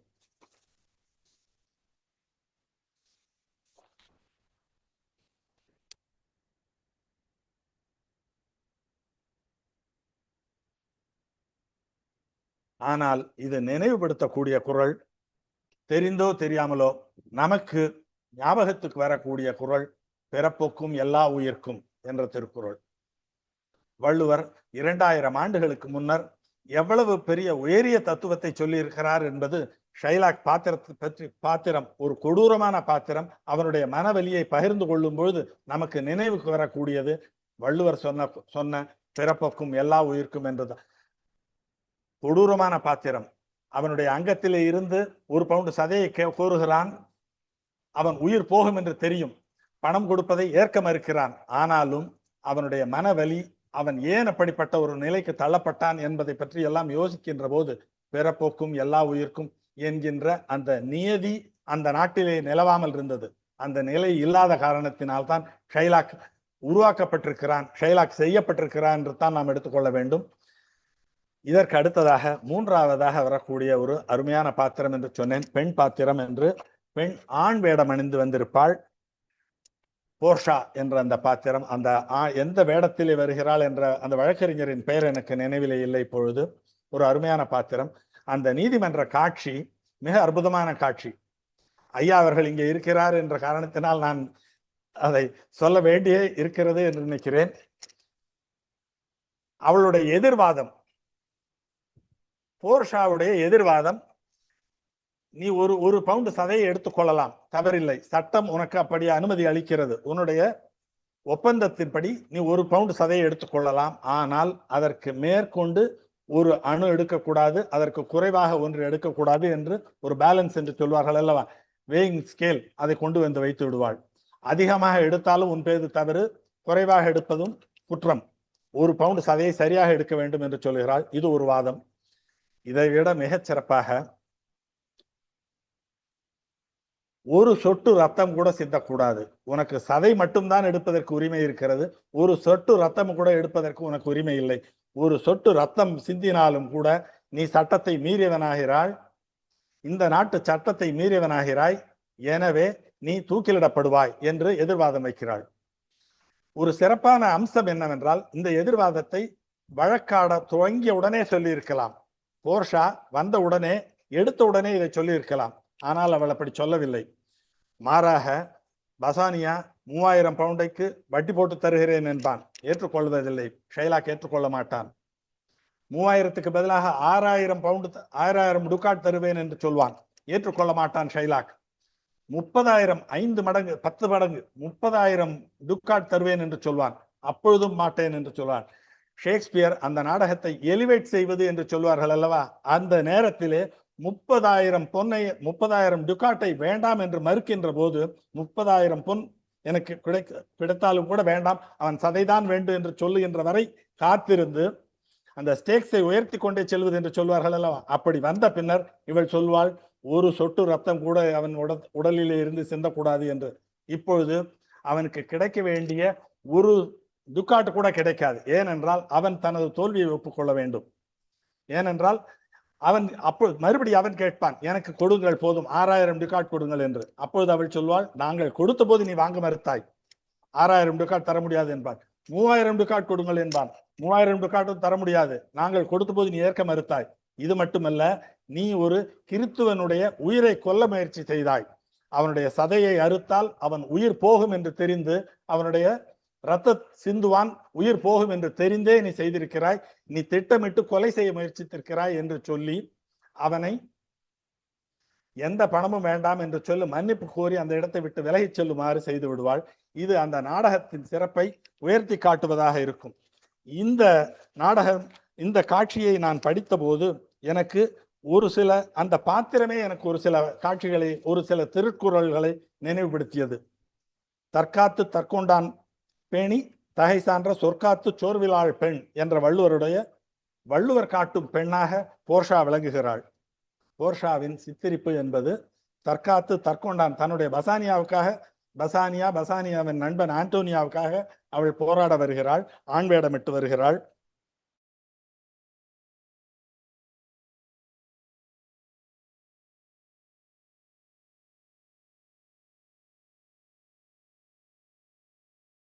காத்திருக்கிறாள். கொக்கொக்க கூம்பும் பருவத்து மற்றதன் குத்தொக்க சீர்த்த இடத்து என்று அவள் நினைத்திருந்தால் முதலிலேயே சொல்லியிருக்கலாம், ஐயா நீ இந்த மாதிரி செய்தால் அவனுடைய குருதி சிந்தும், அவன் இறந்து விடுவான் என்று. ஆனால் அவள் சொல்ல மாட்டாள். காத்திருந்து கடைசி நிமிடம் வரையில் காத்திருந்து கடைசியிலே சொல்வாள். ஆக அந்த கவுண்டர் ப்ரொபோசல் அவள் முதலிலே கொடுக்க மாட்டாள், கடைசி வரை காத்திருந்து தான் தருவாள். கொக்கொக்க கூம்பும் பருவத்து என்ற மற்றதன் குத்தொக்க சீர்த்த இடத்து என்ற திருக்குறளை நினைவுபடுத்தும். அதையும் விட இன்னொரு அருமையான திருக்குறள் வள்ளுவர் சொல்வார், காலம் வருவரை உனக்கு தேவைப்பட்டால் அவனை தலையிலே தாங்க வேண்டியிருக்கும், செருநரை காணின் சுமக்க இருநரை காணின் கிழக்காம் தலை, நேரம் வரும்போது அவனை தலைகீழாக தள்ளிவிடலாம் என்று. செருநரை காணின் சுமக்க என்று வள்ளுவர் சொல்வார். இந்த கதைக்கு அது முழுவதும் பொருந்தி வருமோ என்று சொல்ல முடியாது, எனக்கு சொல்ல வரவில்லை. ஆன்றோர்கள் இருக்கிறார்கள், வள்ளுவர் குரல் குடும்ப நிறுவனர் ஐயா அவர்கள் இங்கே இருக்கிறார்கள், காமராசர் அவர்கள் இருக்கிறார்கள், நீதியரசர் இருக்கிறார்கள், அவர்கள் சொல்லலாம் இந்த குரலுக்கு அது பொருந்தி வருமா இந்த நாடகத்துக்கு என்று. ஆனால் இந்த குரல் எனக்கு நினைவுக்கு வந்தது என்பதை மட்டும் சொல்லிக் கொள்கிறேன். இந்த அத்தகைய வள்ளுவர் ஷேக்ஸ்பியரின் அருமையான நாடகங்களை படிக்கும்போது திருக்குறளிலே இருக்கக்கூடிய வள்ளுவரின் அருமையான நாடகங்கள் நினைவுக்கு வரிசை கட்டி வந்து போகின்றன என்ற செய்தியை மட்டும் தெரிவித்து உங்களிடத்திலே இருந்து நன்றியை தெரிவித்து விடைபெறுகிறேன். நன்றி, வணக்கம். வரையற்றி இன்றைய சிறப்படைப்பாளர் கதிரவன் ஐயா அவர்கள் நிறைவும் பெறுவின் நன்றிகள் தெரிவித்துக் கொள்கிறோம். வாழ்த்துறை வழங்குவதற்கு நீராசன் நடராசன் ஐயா அவர்கள் அன்பன் அழைக்கிறோம். தொடர்ந்து அன்றைக்கு மறை திருக்குறள் காமராசர் ஐயா அவர்களை அன்பன் கேட்டுக்கொள்கிறோம். அனைவருக்கும் வணக்கம். இன்று நமது கலந்துரையாடுவோம் பேரவையில் ஐயா கதிரவன் அவர்கள் வள்ளுவரும் ஷேக்ஸ்பியரும் என்ற தலைப்பில் உரையாற்றினார்கள். பேராசிரியர் கி நடராஜன் அவர்கள் எழுதிய நூல் இந்த வள்ளுவரும் ஷேக்ஸ்பியரும். அந்த நூல் திறனாய்வுதான் ஐயா அவர்கள் இந்த உரையாக ஆற்றியிருக்கிறார்கள். ஆரம்பத்தில் சொன்னார்கள், ஷேக்ஸ்பியர் பற்றிய வரலாற்று பிரிவு ஏதுமில்லை, வள்ளுவர் பற்றி ஏராளமான வரலாற்று பிரிவுகள் இருக்கின்றன என்றார். வள்ளுவர் 2000 ஆண்டுகளுக்கு முன்பு வாழ்ந்தவர். ஷேக்ஸ்பியர் 400 ஆண்டுகளுக்கு முன்பு வாழ்ந்தவர். இங்கே வள்ளுவர் பற்றிய வரலாற்று திரிவுகளுக்கு காரணம், இங்கே ஒரு இனம் தன்னைத்தான் உயர்ந்த ஜாதி என்று சொல்லிக்கொண்டு மற்றவர்கள் எல்லாம் தாழ்ந்த ஜாதியினர் என்று வேதம் சொல்லுகிறது, கடவுள் சொல்லுகிறது என்றெல்லாம் சொல்லி ஆண்டாண்டு காலமாக அடிமைப்படுத்தி கொண்டு வந்த அவல வரலாறு இந்த தமிழ்நாட்டிற்கு உண்டு. அங்கே ஆங்கில நாட்டிலே அப்படிப்பட்ட கூட்டம், இனவரி கூட்டம் இல்லை. தமிழ்நாட்டில், இந்தியாவில் தான் தோன்றியது. அதனால்தான் வள்ளுவர் பற்றிய திரிபுவாதங்கள் ஏராளமாக இங்கே பரப்பப்பட்டு வந்தன. அதுல 200-300 ஆண்டுகளுக்கு முன்பு எல்லிஸ் துரைன்னு இருந்தார். அவர் சென்னையில கலெக்டரா இருந்தார். அவரிடம் வேலை பார்த்தவர் கந்தசாமி. அவர் ஒரு திருக்குறள் புத்தகத்தை எடுத்து எல்லிஸ் துரைக்கு கொடுக்கிறார். அதை அவர் படிக்க ஆரம்பிக்கிறார். அப்பொழுது அவருக்கு தமிழ் கற்றுக் கொடுக்க வந்த பார்ப்பன பண்டிதர் ஒருவர், இந்த நூல் உங்களுக்கு எப்படி கிடைத்தது என்று கேட்கிறார். இது என்னுடைய பணியாள் அவர் கந்தசாமி கொடுத்தது அப்படின்னு சொல்றார். ஐயோ, இதெல்லாம் நீங்க படிக்கூடாது, இது கீழ் ஜாதிக்காரன் எழுதுனது, தாழ்ந்த ஜாதிக்காரன் எழுதுனது, திருக்குறளை தாழ்ந்த ஜாதிக்காரன் எழுதுனது அப்படின்னு அவர் சொல்றார். ஆனா அவரு எல்லிஸ் துரை அதை கேட்கவில்லை, தொடர்ந்து படித்துக் கொண்டிருக்கிறார். அடுத்து பார்த்தீங்கன்னா, ஒரு 300 ஆண்டுகளுக்கு முன்பு இங்கே ஒரு பிரெஞ்சு பாதிரியார் இந்தியாவுக்கு வந்தார்.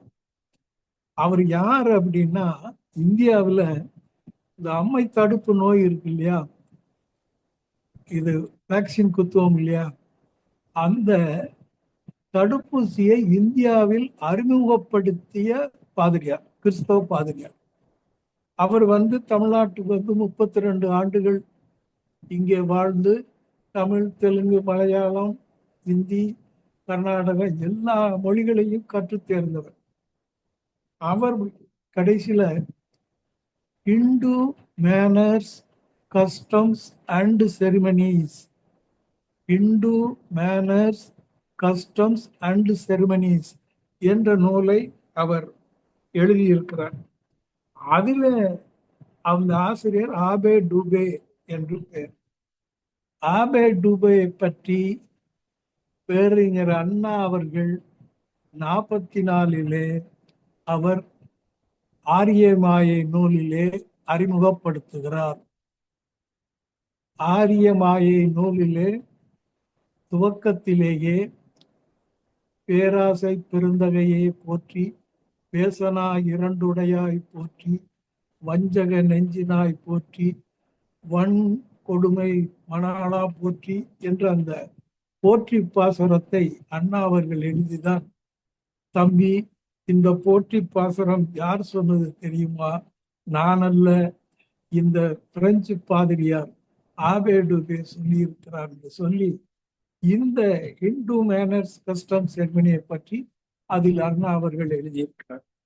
அவர் 44 எழுதினாலும் கூட 1924 நாகர்கோவில் வழக்கறிஞர் சிதம்பரம் பிள்ளை என்ற ஒருவர் இந்த ஆபே டூபேயின் Hindu manners, customs and ceremonies நூலை பற்றி ரைட் டு டெம்பிள் என்ட்ரி என்ற புத்தகத்தில் 18 தடவை மேற்கோள் காட்டி அந்த நூலில் எழுதியிருக்கிறார். அதிலே அந்த ஆபே டூபே சொல்லுகிறார், வள்ளுவனுடைய குரல் மறைக்கப்படுகிறது, அது வெளியே தெரியாமல் இருப்பதற்கு என்னென்ன சாகசங்களை செய்ய வேண்டுமோ அவை அனைத்துமே பார்ப்பனர்களால் செய்யப்பட்டு வருகிறது என்பதை அவர் சொன்னதோடு, திருக்குறளை இந்த நாட்டிலேயே இல்லாமல் அழிக்கப்பட வேண்டும் என்ற முயற்சியில் பார்ப்பனர்கள் ஈடுபட்டு வந்தார்கள் என்கிற கருத்தை அந்த நூலிலே எழுதியிருக்கிறார். முதலிலே புரிந்து கொள்ள வேண்டும். அடுத்து ஐயா அவர்கள் ஷேக்ஸ்பியரை பற்றி சொல்லும் பொழுது அவருடைய நாடகங்கள் ஏராளமாக இருந்தாலும் 3 நாடகங்களை ஒரு எடுத்துக்காட்டுக்காக அவர் கையாண்டு Othello, King Lear, Merchant of Venice ஆகிய 3 நாடகங்களை பற்றி மட்டும் நம்மிடையே விவரித்தார். அதில் வரும் கதாபாத்திரங்களுக்கு ஏற்ப உள்ள திருக்குறள் அனைத்தையுமே அவர்கள் எடுத்துச் சொன்ன விதம் மிக மிக அருமையாக உள்ளது. இந்த குறள் எங்கெங்கெல்லாம் சென்றிருக்கிறது, சென்று வருகிறது என்பதை கவனிக்கும் போது குறளில் இல்லாதது ஒன்றுமில்லை என்ற முடிவுக்கு நாம் வர வேண்டிய இருக்கிறது. அதிலும் அவர்கள் மெர்ச்சன்ட் ஆஃப் வெனிஸ் நாடகத்தை பற்றி விவரிக்கும் போது என்னையும் கொஞ்சம் வம்புக்கு என்று சொல்ல மாட்டேன், அன்புக்காக இழுத்து விட்டிருக்கிறார். நீதிபதி தான் இதற்கு சொல்ல வேண்டும் என்று சொன்னார். அந்த 1 பவுண்டு சதையை எடுப்பதற்கு மட்டும்தான் அனுமதி, அதுக்கு மீறி 1 சொட்டு ரத்தம் கூட வரக்கூடாது என்று வாதிட்டு அந்த வாதத்திறமையை எடுத்து சொன்னார்கள். நீதிமன்ற பார்வையிலே இது பொதுவான சிவில் சட்டத்துல இதை காம்பன்சேஷன், இழப்பீடு, நஷ்ட ஈடு என்று சொல்வார். இது ஒரு தோற்றத்திற்கு அவன் தர வேண்டிய அந்த இழப்பீடு 1 பவுண்டு சதை என்பது. அந்த காம்பன்சேஷன் எப்படி இருக்க வேண்டும் என்றால் அவனுடைய இழப்புக்கு ஈடாக, அதாவது சஃபிஷியன்ட் காம்பன்சேஷன் தான் சொல்லுவோம், அது இருந்தது. பின்பு சஃபிஷியன்ட் என்கிற வார்த்தை போய் அடிக்குவேட் காம்பன்சேஷன் என்ற தத்துவம் வந்தது. இந்த அடிக்குவேட் காம்பன்சேஷன் என்பதுதான் உச்ச நீதிமன்றத்தில் இறுதியாக ஏற்றுக்கொள்ளப்பட்ட ஒரு கருத்தாகும். எனவே அந்த அடிக்குவேட் என்பது போதுமான, அந்த இழப்புக்கு போதுமான அளவு கொடுத்தா போதும், நோ எக்ஸஸ், அதற்கு மேலே அதிகமாக கூடாது காம்பன்சேஷன் என்பது சொல்லுகிறது. அதுல உச்ச நீதிமன்றம் சொன்னது that victim cannot get more than what he deserves. அவர் எதற்கு தகுதியுள்ளவரோ அதை மட்டும்தான் பெற்றுக்கொள்ள வேண்டும், அதற்கு மேல் அவர் பெற்றுக்கொள்ள தயாரா இல்லை என்று. அடுத்து ஒப்பந்த சட்டத்திலையும் இருக்கு, கான்ட்ராக்ட் ஆக்ட்னு இருக்கு. அந்த ஒப்பந்த சட்டத்திலையும் கூட அந்த no excess more than agreed, ஏற்றுக்கொள்ளப்பட்ட அளவைக்கு மீறி அதிகமாக பெறுவதற்கு யாருக்கும் உரிமை இல்லை என்று சொல்லுகிறது. ஒப்புக்கொள்ளப்பட்டது 1 பவுண்டு சதைதான், ரத்தம் அல்ல. எனவேதான் no excess more than what we more than agreed. கான்ட்ராக்ட்னா ஒப்பந்தத்துல இருதரப்பு ஒப்புக்கொள்ளப்பட்டதான், இருதரப்பும் ஒப்புக்கொள்ளப்பட்டது 1 பவுண்டு சதையை எடுத்துக்க வேண்டியதுதான். ஆனா அதுக்கு சதையை மட்டும் எடுத்துக்கலாம், வேற என்ன எக்ஸஸா நரம்போ எலும்போ ரத்தமோ எதுவுமே வர முடியாது, வரக்கூடாது என்பதுதான் அந்த ஒப்பந்தம், அவர்கள் ஒப்புக்கொண்ட ஒப்பந்தத்தின் அடிப்படை சாராம்சமாகும். எனவே அந்த வாதம் சரியான வாதம்தான், அருமையான வாதம்தான். 400 ஆண்டுகளுக்கு முன்பே அதை ஷேக்ஸ்பியர் வெளியிட்டிருப்பது நாமெல்லாம் பெருமைப்படத்தக்க விஷயமாகும். இப்படிப்பட்ட அருமையான கருத்துக்களை, அறிவு சார்ந்த அணுகுமுறை உள்ள ஒரு உரையை ஆற்றிய நமது ஐயா அவர்களுக்கு எனது மனமார்ந்த வாழ்த்துக்களும் பாராட்டுகளும். வாய்ப்புக்கு நன்றி, வணக்கம். சிறப்பாக வாழ்த்துறை வழங்கி நடராசன் ஐயா அவர்களுக்கு நன்றிகள். அடுத்த வாழ்த்துறை வழங்குவதற்கு திரு கமலஸ் ஐயா அவர்கள் அன்பன் அழைக்கிறோம். திறன் இருக்குமாறு வள்ளுவர் குரல் கடமம் ராஜேந்திர ஐஆர்எஸ் ஐயா அவர்களை அன்பன் கேட்டுக்கொள்கிறோம். தொழல் வல்லன் சோர்விலன் அஞ்சான் அவனை இகழ்வல்லல் யாருக்கும் அறிவு.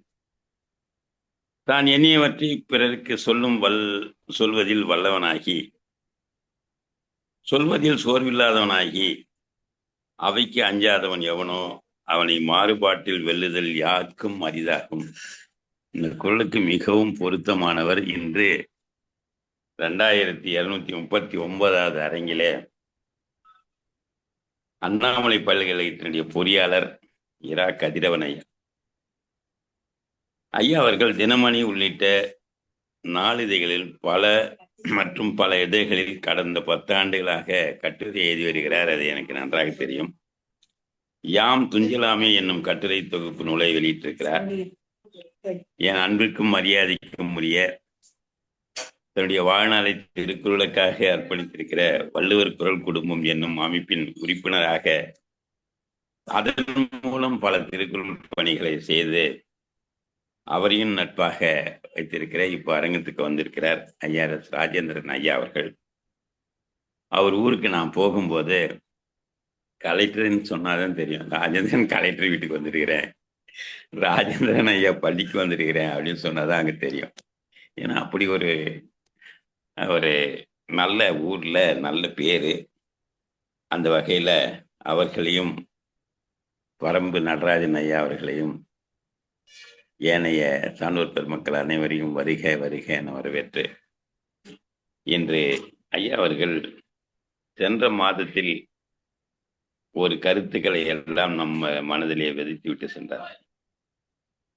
இந்த மாதத்திலும் மிக சிறப்பான ஒரு தலைப்பை எடுத்துக்கொண்டு திருவள்ளுவரும் ஷேக்ஸ்பியரும் வெவ்வேறு காலகட்டத்தில் சூழ்நிலையில் வாழ்ந்த உலகளாவிய இலக்கிய மேதைகள் அவர்களை 2 பேரும் ஒற்றுமைப்படுத்தி சிந்தனைகளில் உள்ள ஒத்த தன்மைகளை குறித்து பல ஆய்வுகள் மற்றும் ஒப்பீடுகளை இப்போது பேசி காண்பித்தார்கள். மனித மனம், அதன் பலவீனம், நேர்மை மற்றும் நற்குணங்கள் குறித்து இருவரும் ஆழமாக எப்படியெல்லாம் சிந்தித்திருக்கிறார்கள். நிபந்தனையற்ற அன்பு மற்றும் கருணையின் அவசியம் இருவரும் தங்கள் படைப்புகளில் எவ்வாறெல்லாம் வலியுறுத்தி இருக்கிறார்கள். அரசு மற்றும் முறையான ஆட்சி முறை குறித்து இவர்களின் கருத்துக்கள் பல ஒற்றுமையில் காணப்படுகிறதுன்னு பல குறள்களை எல்லாம் இங்கே எடுத்து சொன்னார்கள். அதற்கு கி நடராஜன் பேராசிரியர் எழுதிய வள்ளுவரும் ஷேக்ஸ்பியரும் ஒப்பாய்வு அப்படின்ற ஒரு நூல் நியூ செஞ்சுரி புக் ஸ்டால்ல 2019 வெளியிட்டிருக்காங்க. 190 ரூபாய்க்கு மொத்த பக்கங்கள் 260. இதை அருமையாக படித்து விட்டு நமக்கெல்லாம் படித்து இந்த அளவுக்கு புரிஞ்சிக்க முடியுமான்னு சொல்ல முடியாது. ஆனால் பொறியாளர்கள் எப்படி தமிழை வளர்க்கிறார்கள் என்பதை எடுத்து பார்க்கும்போது நானே வியந்து போகிறேன். அவருடைய நண்பரும் என்னுடைய நண்பரும் ராஜேந்திரன் சொல்லிட்டு திருவண்ணாமலையில நாங்க மூவரும் அடிக்கடி பேசிக்கொள்வார்கள். இவர் அமெரிக்கா போனாலும் அங்கிருந்து எங்க பட்ட பேசுவாரு, நாங்களும் அவர்கிட்ட பேசுவோம். அப்படி அன்பின் சிகரமாக இருக்கக்கூடிய ஐயா அவர்கள் சாதாரண யதார்த்த உலகை சேர்ந்த கதாபாத்திரங்களில் தங்கள் காதலும் பெற்றோர்கள் தடையாக இருந்தாலும் நகரை விட்டு அருகே இருந்த காட்டுக்கு செல்கின்றனர். அங்கு அவர்கள் தங்கள் கற்பனைக்கேற்றவாறு ஷேக்ஸ்பியர் தேவதைகளை சிருஷ்டிக்கும் காதல் உலகமாக காட்டுகிறார் தான் அந்த கதையெல்லாம் சொன்னார்.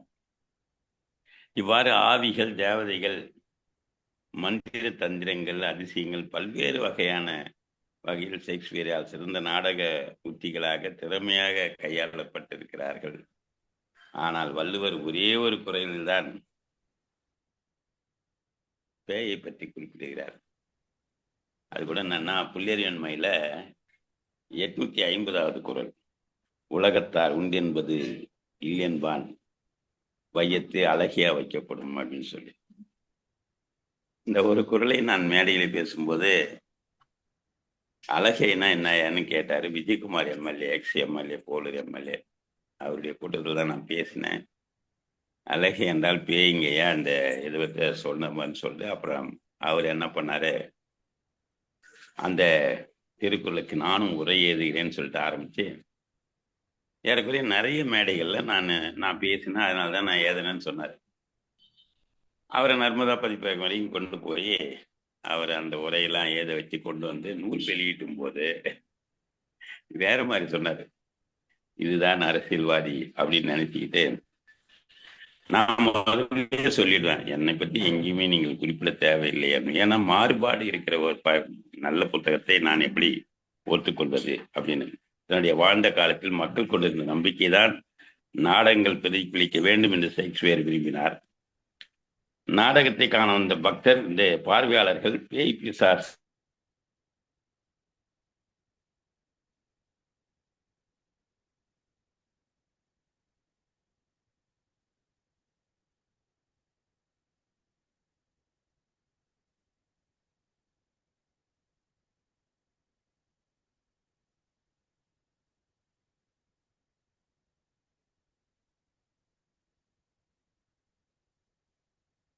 ராமராஜே, உங்க குரல் கேட்கல.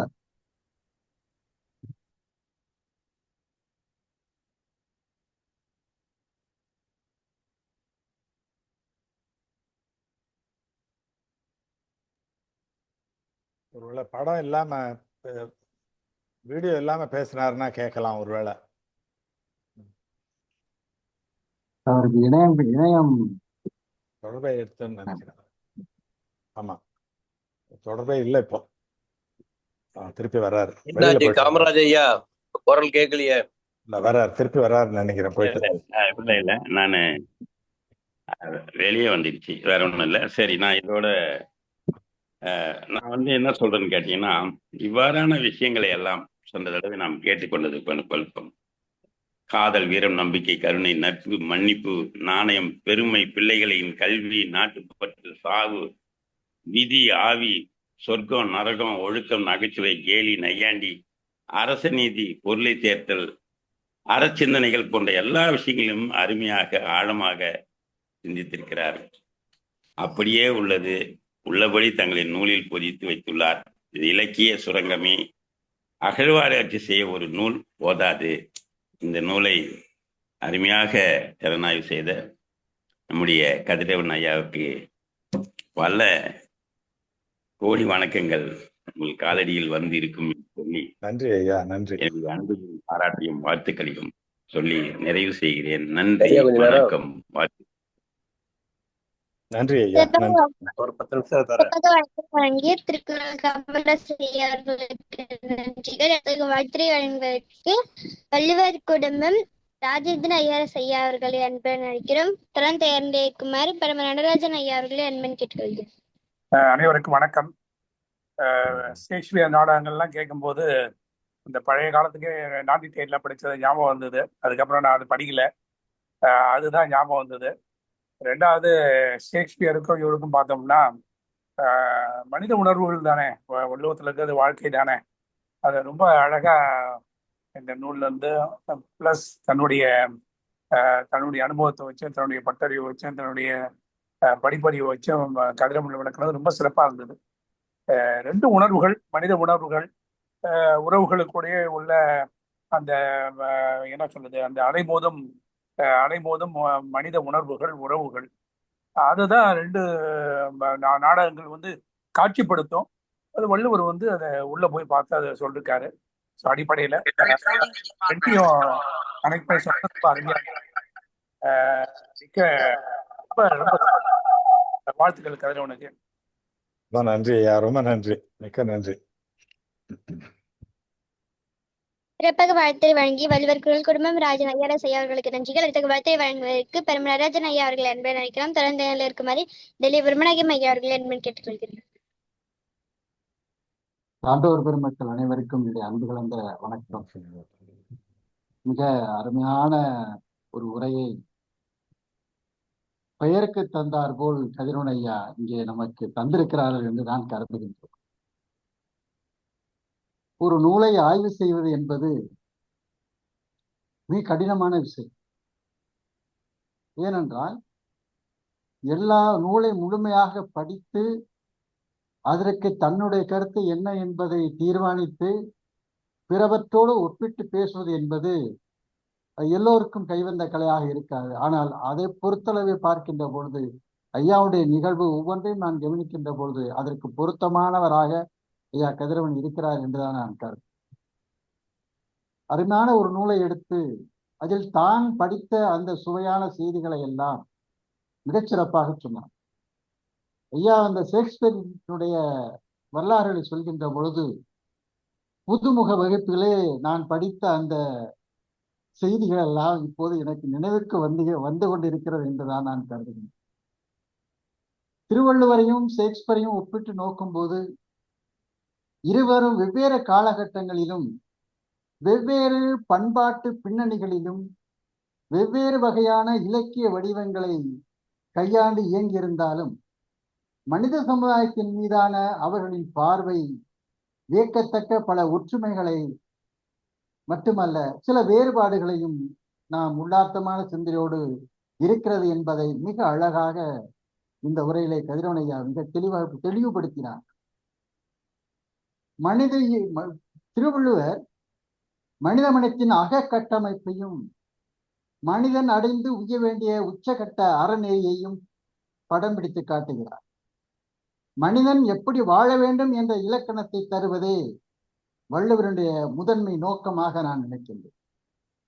அதே வழியில் பார்க்கின்ற பொழுது ஷேக்ஸ்பியரை பார்க்கின்ற பொழுது அவன் எழுதிய நாடகத்தினுடைய கதாபாத்திரங்களுடைய சிறப்புகளையும் மேன்மையும் ஐயா அவரே நடித்து காட்டியதாக நான் நினைக்கின்றேன். அந்த அளவிற்கு அந்த கதாபாத்திரங்களுடைய தன்மைகளை அவன் நமக்கு மிகச்சிறப்பாக விளக்கினார். மனிதமனத்தின் சிக்கல்கள், ஆசைகள், பொறாமை, அதிகார வெறி, வீழ்ச்சி போன்ற ஒரு உண்மையான அதாவது யதார்த்த நிலைகளை ஆராய்கிறார் ஷேக்ஸ்பியர். மனிதன் எப்படி இருக்கிறான் என்ற ஒரு உளவியல் உண்மைகளை தன்னுடைய கதாபாத்திரங்கள் வழியே வெளிப்படுத்திய விதம் ஐயாவுடைய உரை மேன்மேலும் அதற்கு மெருகூட்டுவதாக இருந்திருக்கிறது என்று நான் கருத்துள்ளேன். இப்படி ஒவ்வொன்றாக செய்து சிறப்பு அந்த நூலுடைய சிறப்புகளை தான் படித்த அந்த சிந்தனையோடு ஒப்பிட்டு நமக்கு மிக எளிமையாக காட்சிப்படுத்திய விதம் மிகச் சிறப்பாக இருக்கிறது. ஐயா அவர்களை வாழ்த்துவதற்கு வயதிருக்கிறதா என்பதெல்லாம் கேள்வி அல்ல, மனதிருக்கிறது என்பதை நிறுத்தி அவரை வாழ்த்தி வணங்குகிறேன், விடைபெறுகிறேன். நன்றி, வணக்கம். நன்றி ஐயா, நன்றி, மிக்க நன்றி. சிறப்பாக வாழ்த்துறை வழங்கிய பரமராஜன் ஐயா அவர்களுக்கு நன்றிகள். அடுத்த வாழ்த்துறை வழங்குவதற்கு பிரம்மநாயகம் ஐயா அவர்களை அன்பன் நினைக்கிறோம். திறந்த இருக்குமாறு நன்றிய அவ்வையம் அவர்களை அன்பன் கேட்டுக்கொள்கிறோம். அழைத்ததற்கு நன்றி முத்துகுணமதி. எங்கள் வாழ்வும் எங்கள் வளமும் மங்காத தமிழ் என்று சங்கை மூலம் இன்றைய சிறப்பு அழைப்பாளர் ஒரு நல்ல ஒரு தலைப்பு, 2 ஆளுமைகள், திருவள்ளுவரும் ஷேக்ஸ்பியரும். ஷேக்ஸ்பியர் என்று சொல்லும் பொழுது ஆங்கில இலக்கியத்தினுடைய முன்னோடி. அதனால் ஆங்கில நாள், இங்கிலீஷ் டே வந்து அவருடைய பிறந்த நாள் தெரியாது, அதனுடைய நினைவு நாள் ஏப்ரல் 23 ஆங்கில நாள் என்று குறிப்பிடுகிறார்கள்.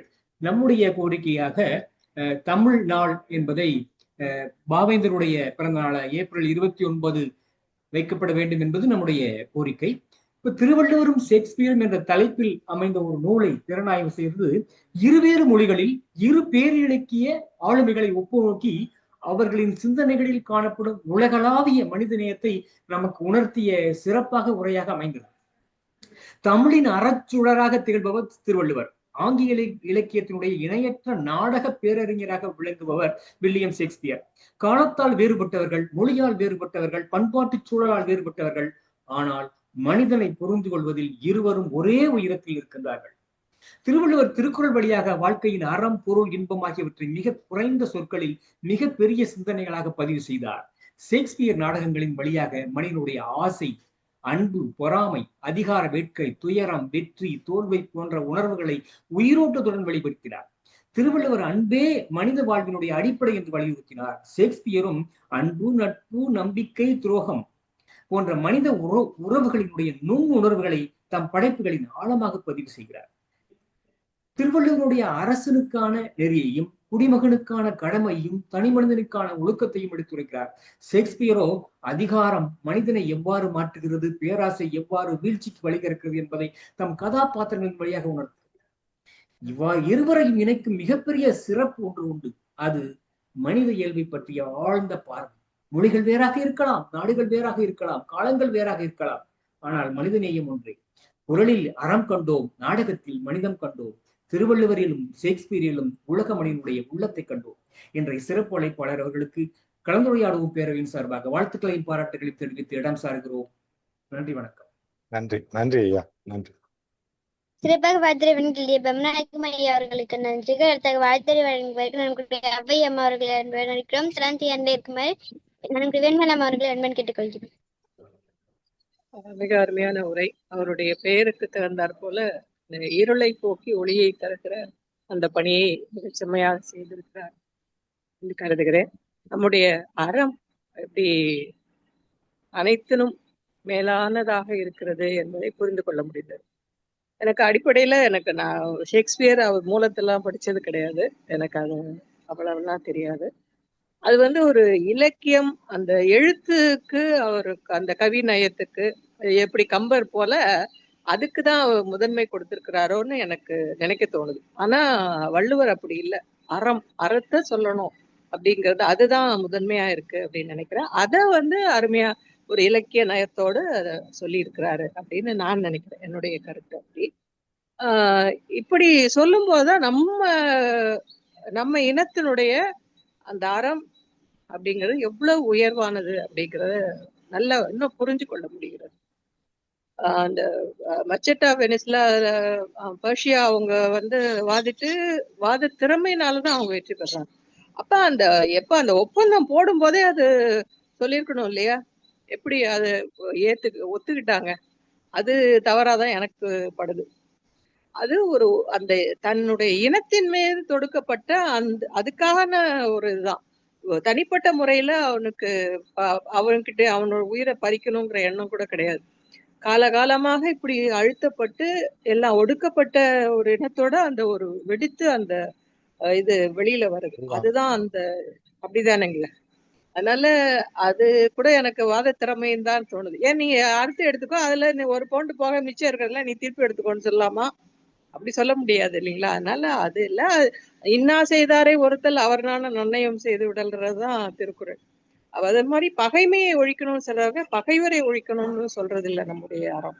இப்படி நிறைய வேறுபட்டு கூட சொல்ல முடியாது, மாறுபட்டு உயர்ந்து நிற்குது நம்முடைய அறம், வள்ளுவர் காட்டுகிற அறம் அப்படின்னு தான் நான் பாக்குறேன். எனக்கு ஷேக்ஸ்பியரை பத்தி அவ்வளவா தெரியாது. ஐயா ராஜேந்திரன் ஐயா சொன்ன மாதிரி அந்த துணைப்பாடத்துல படித்த அளவுக்கு தான் எனக்கு தெரியும். ஆனா இப்படி பேசும்போதுதான் நிறைய தெரிஞ்சுக்க முடியுது. அந்த ஷேக்ஸ்பியர் எப்படி எல்லாம் சொல்லியிருக்காரு, இதெல்லாம் எங்களுக்கு மேற்கொண்டு அதை நல்லா புரிந்து கொள்ள முடிந்தது. மிக அருமையான உரையா, மிக சிறப்பு. நன்றி. நன்றி அம்மா. நன்றி, மிக்க நன்றி. அவர்களுக்கு நன்றிகள். அடுத்த வாழ்த்துறை அவர்களை அன்பன் அழைக்கிறோம். திறந்த இருக்குமாறு இவர் ஞானசேகரன் ஐயா அவர்களை அன்பன் கேட்டுக்கொள்கிறேன். நன்றிமா. ஒரு மிக சிறப்பான உரை. அவ்வை சொன்னது போல ஷேக்ஸ்பியர் கதைகள் கதைகள் மட்டும்தான் தெரியும். அதற்குள்ள இத்தனை சிந்தனை இருக்கு, அதை பற்றி இவ்வளவு திருக்குறளோடு ஒப்பிடலாம் என்பதெல்லாம் நினைச்சது கூட கிடையாது. அது ரொம்ப ஆழமான சிந்தனை. திருக்குறளோட ஒப்பிட்டு எந்த திருக்குறளோடது வேணும்ன்றதெல்லாம் ரொம்ப ஆழமாக சிந்திச்சு அது எழுதியிருக்காங்க அந்த நூலில். ரொம்ப சிறப்பான ஒரு கருத்து. அது போல ஷேக்ஸ்பியரோட கதைகள்லயும் ஒரு அறம் இருக்கும். இறுதியில முதல்ல அவ்வை சொன்னது போல முதல்ல அப்பவே சொல்லி தடுத்திருக்கணுமே. அப்ப பணம் வாங்கணுங்கிற ஒரு வேட்கை அவனுக்கு, எப்படியாவது பணத்தை பெறணும் அப்படிங்கிற இதனால அவன் எந்த இதுக்கும் என்ன ஆயிட போகுது, நம்ம திருப்பி கொடுத்துட போறோமே அப்படிங்கிற ஒரு எண்ணத்துல சொல்லியிருப்பான். ஆனா அவன் இந்த யூதர் திட்டமிட்டு அதை செய்யறான். அவனை கொல்லணுங்கிற இதுக்காகவே அதை செய்யற மாதிரி இருக்கு. அதெல்லாம் அந்த இனம் அழுத்தப்பட்டு இருந்தா அப்படிதான் ஒரு எண்ணம் வரும். அவங்களுக்கு அந்த எதிர்ப்புணர்ச்சி அதிகமாக இருக்கும். அது உண்மைதான். அதெல்லாம் அந்த கதையில அந்த ஊடால அதெல்லாமும் வருகிறது. அதெல்லாமும் நீங்க சுட்டி காட்டினது ரொம்ப சிறப்பா இருந்தது. அந்த நூலாசிரியர் ரொம்ப சிறப்பா எழுதியிருக்காரு. ஒவ்வொரு கருத்தும் ஆழ்ந்து சிந்தித்து அருமையா எழுதியிருக்காரு.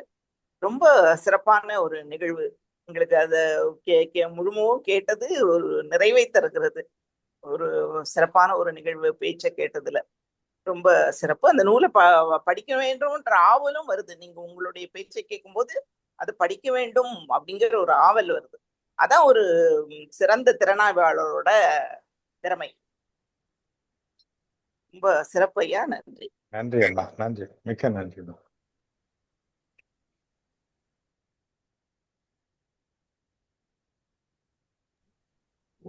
சிறப்பாக வாழ்த்துறை வழங்கிய அண்ணன்குடி வேண்மாளம் அவர்களுக்கு நன்றி பாராட்டி தொடர்ந்து வாழ்த்துறை வழங்க வருகிறார் மாணமிகு ஐயா நெய்வேலி ஞானசேகரன். அழைத்ததற்கு நன்றி. நான் இந்த ஐயாவுடைய உரையை முழுமையா கேட்கல. ஐயா நம்முடைய கலந்துரையாடல் தெரிய நிரந்தர நீதி அரசருடைய பாராட்டித்தான் கேட்டேன். அதுக்கு பின்னால வந்துதான் பார்த்துக்கிட்டு இருந்தேன். இந்த நகைச்சுவை அரசரை நான் முன்னாடியே வந்து பார்த்துருக்கணும், பார்க்காம போனது என்னுடைய தவறுதான். ஒரு அண்ணாமலை பல்கலைக்கழகம் என்று சொல்லுகின்ற போதே அது என்றைக்குமே அண்ணாமலை பல்கலைக்கழகம் என்பது தமிழனுடைய கல்வி அறிவை மிக உயரத்தில் கொண்டு வந்த ஒரு பெரிய நிறுவனம். அதுவும் தமிழ்நாட்டுல சிதம்பரத்துல கிடைச்சது ரொம்ப ரொம்ப ரொம்ப மகிழ்ச்சிக்குரிய அந்த பல்கலைக்கழகம். காரணம் 180 ஆண்டு கால வெள்ளைக்காரர் ஆட்சியில காடாம்புலியூர் பிற்கா திருநாற்காடு மாவட்டம் பிற்படுத்தப்பட்ட பிற்கா என்று அறிவித்தார்கள். அப்படிப்பட்ட மாவட்டத்தில் இந்த கல்வி சூழலை உருவானதனால் பல லட்சம் பேர் இன்றைக்கு அதுல படிச்சு பெரிய ஆளாயிருக்காங்க. அதுல இருந்து ஐயா அவர்கள் சிறப்பான உரையை தந்திருக்கிறார். ஷேக்ஸ்பியர் என்று சொல்லுகின்ற போது ஒரு 71 ஆண்டுக்கு முன்பு தஞ்சை ஜில்லா ஐயம்பேட்டை என்ற பகுதியில உயர்நிலை பள்ளியில இந்த நாடகத்தை போட்டிருந்தார்கள். நான் இப்பொழுதும் அந்த பள்ளியை கடக்கின்ற போது அந்த வாசனம் மட்டுமே எனக்கு வரும். யூ புரோட்டஸ் நீயுமா என்கின்ற அந்த வாசகம் இன்றைக்கும் என்னுடைய நெஞ்சிலே பதிவாகி இருக்கிறது. காரணம், நான் படிக்கவில்லை, ஒரு 3ஆம் வகுப்பு தான் படித்தேன். என்னுடைய சகோதரர் அந்த பள்ளிக்கூடத்தில் உயர்நிலை பள்ளியில படித்துக் கொண்டிருந்தார்கள். அன்றைக்கு 11ஆம் வகுப்பு என்பது பெரிய படிப்பு என்ற நிலை அன்றைக்கு இருந்தது.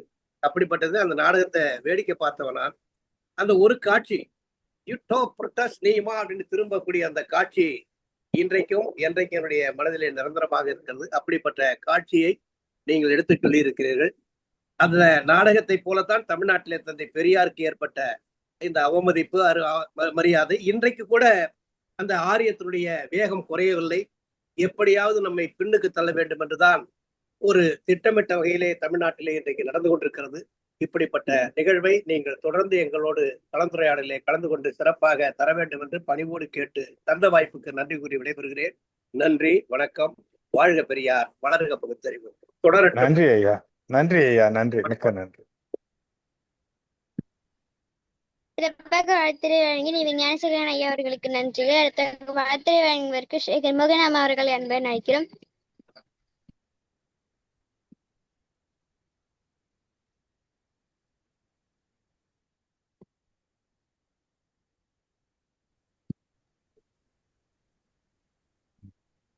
விவோ 12208 கூப்பிடுங்கம்மா. யாரும் தெரியல. வாழ்த்துறை வழங்குவதற்கு விவோ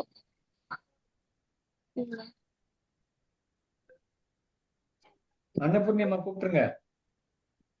நீங்க வாழ்த்துறை வழங்குவதற்கு அன்னபூர்ணி அம்மா அவர்களே அன்புடன் அழைக்கிறோம். அழைத்ததற்கு நன்றி குணமதி.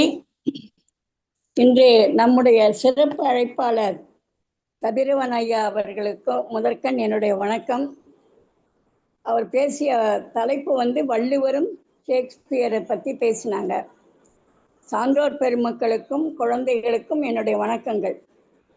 அதாவது கதிரவன் ஒளி எப்படி வரும் அதே மாதிரி அவர் பேசின பேச்சு அப்படியே ஒளி மாதிரி வந்தது. அப்படியே பிரகாசமாக இருந்தது அவருடைய ஒவ்வொரு பேச்சும். முதல்ல அவர் அந்த நடராஜன் ஐயா அவர்களுடைய புஸ்தகத்தை திறனாய்வு பண்ணியிருக்காரு. அதில் 35 கட்டுரைகள் இருக்குது அப்படிங்கிறத சொன்னாங்க. அப்புறம் அதில் மாபெரும் ஆளுமைகள்லாம் இருந்தாங்க அப்போ அப்படிங்கிறத சொன்னாங்க. அதே மாதிரி திருவள்ளுவரும் ஷேக்ஸ்பியரும் அதை பற்றி அழகாக பேச ஆரம்பித்தார். ஷேக்ஸ்பியர் அரசராக இருந்தனால அவர் போற்றப்பட்டார், அரசாக மற்றவங்களால போற்றப்பட்டார் அப்படிங்கிறத சொன்னாங்க. அப்புறம் வள்ளுவர் நிறைய 1330 குறள் எழுதியிருக்காரு. அதில் ஒவ்வொரு இதுவும் அந்த மதுரை தமிழ்ச்சங்கத்தில் அதை ஏற்றுக்கொள்ளப்பட்டது அந்த காலத்தில்.